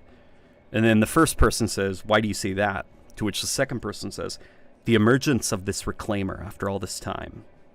That first person says, "Was that not the librarian's desire from the very beginning, that humanity would rise and lay hold of the mantle?" Second person says, "Certainly, but his resilience, his unyielding spirit, he gives of himself, even beyond his own limits. It is remarkable to behold." And then the first person says, "Agreed, and it's the only thing that can save them now." So, maybe the Endless have castes. Like, the Harbinger, her species, or the Xylonin are like the queen, and then the Skimmers are kind of like workers. Possibly? Possibly. Like, if they have almost... Well, their concept art... I also have the Halo Infinite art book, and it's built off of, like, octopuses and stuff. Like, cephalopods were, like, the primary inspiration. Starfish, also. So, maybe.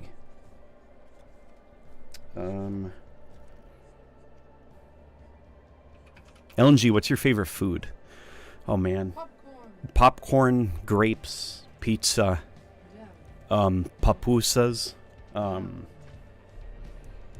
army soup.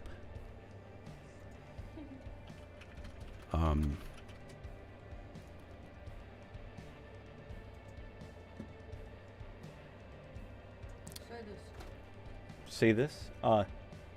Boudet jjigae. That's army soup. That is? Korean. Oh, man. Guys, I can't speak Korean. Boudet jjigae. Yeah, Boudet jjigae. I want 343 to bring back famous old Halo weapons with their original look and stats and do the same with the vehicles. It's exactly what I want them to do as well. Only Dust and Echoes can save us now.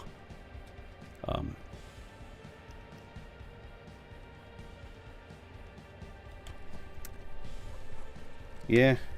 Alrighty, guys. That is it. It is almost 11 o'clock, and I am not feeling well. The wife is not feeling well. The Eggbert, which is my Shih Tzu. That's not his name. He is looking very impatient. He wants me to get off. Oh, he was just doing that, like him sitting there and not laying down. Yeah. LNG, what is the best and worst Halo book you have to this day? Oh, worst Halo book. I don't have any bad Halo books. You know what? No, I take that back. There was one Halo... No, it wasn't even bad. It just wasn't what I thought it was going to be. I don't know. There aren't bad Halo books. At least none that I've read. But my favorite Halo book so far is either Ghosts of Onyx or Halo New Blood. But yeah. Alrighty, guys. I shall see you all later, okay? Take care, everybody. Drink lots of water. Remember, never sleep, ever. Stay up as long as you can for many days in a row. I promise it'll be hilarious. As we said earlier on the stream, no, take care of yourself. That's a joke. And yeah. I shall see you guys later, okay?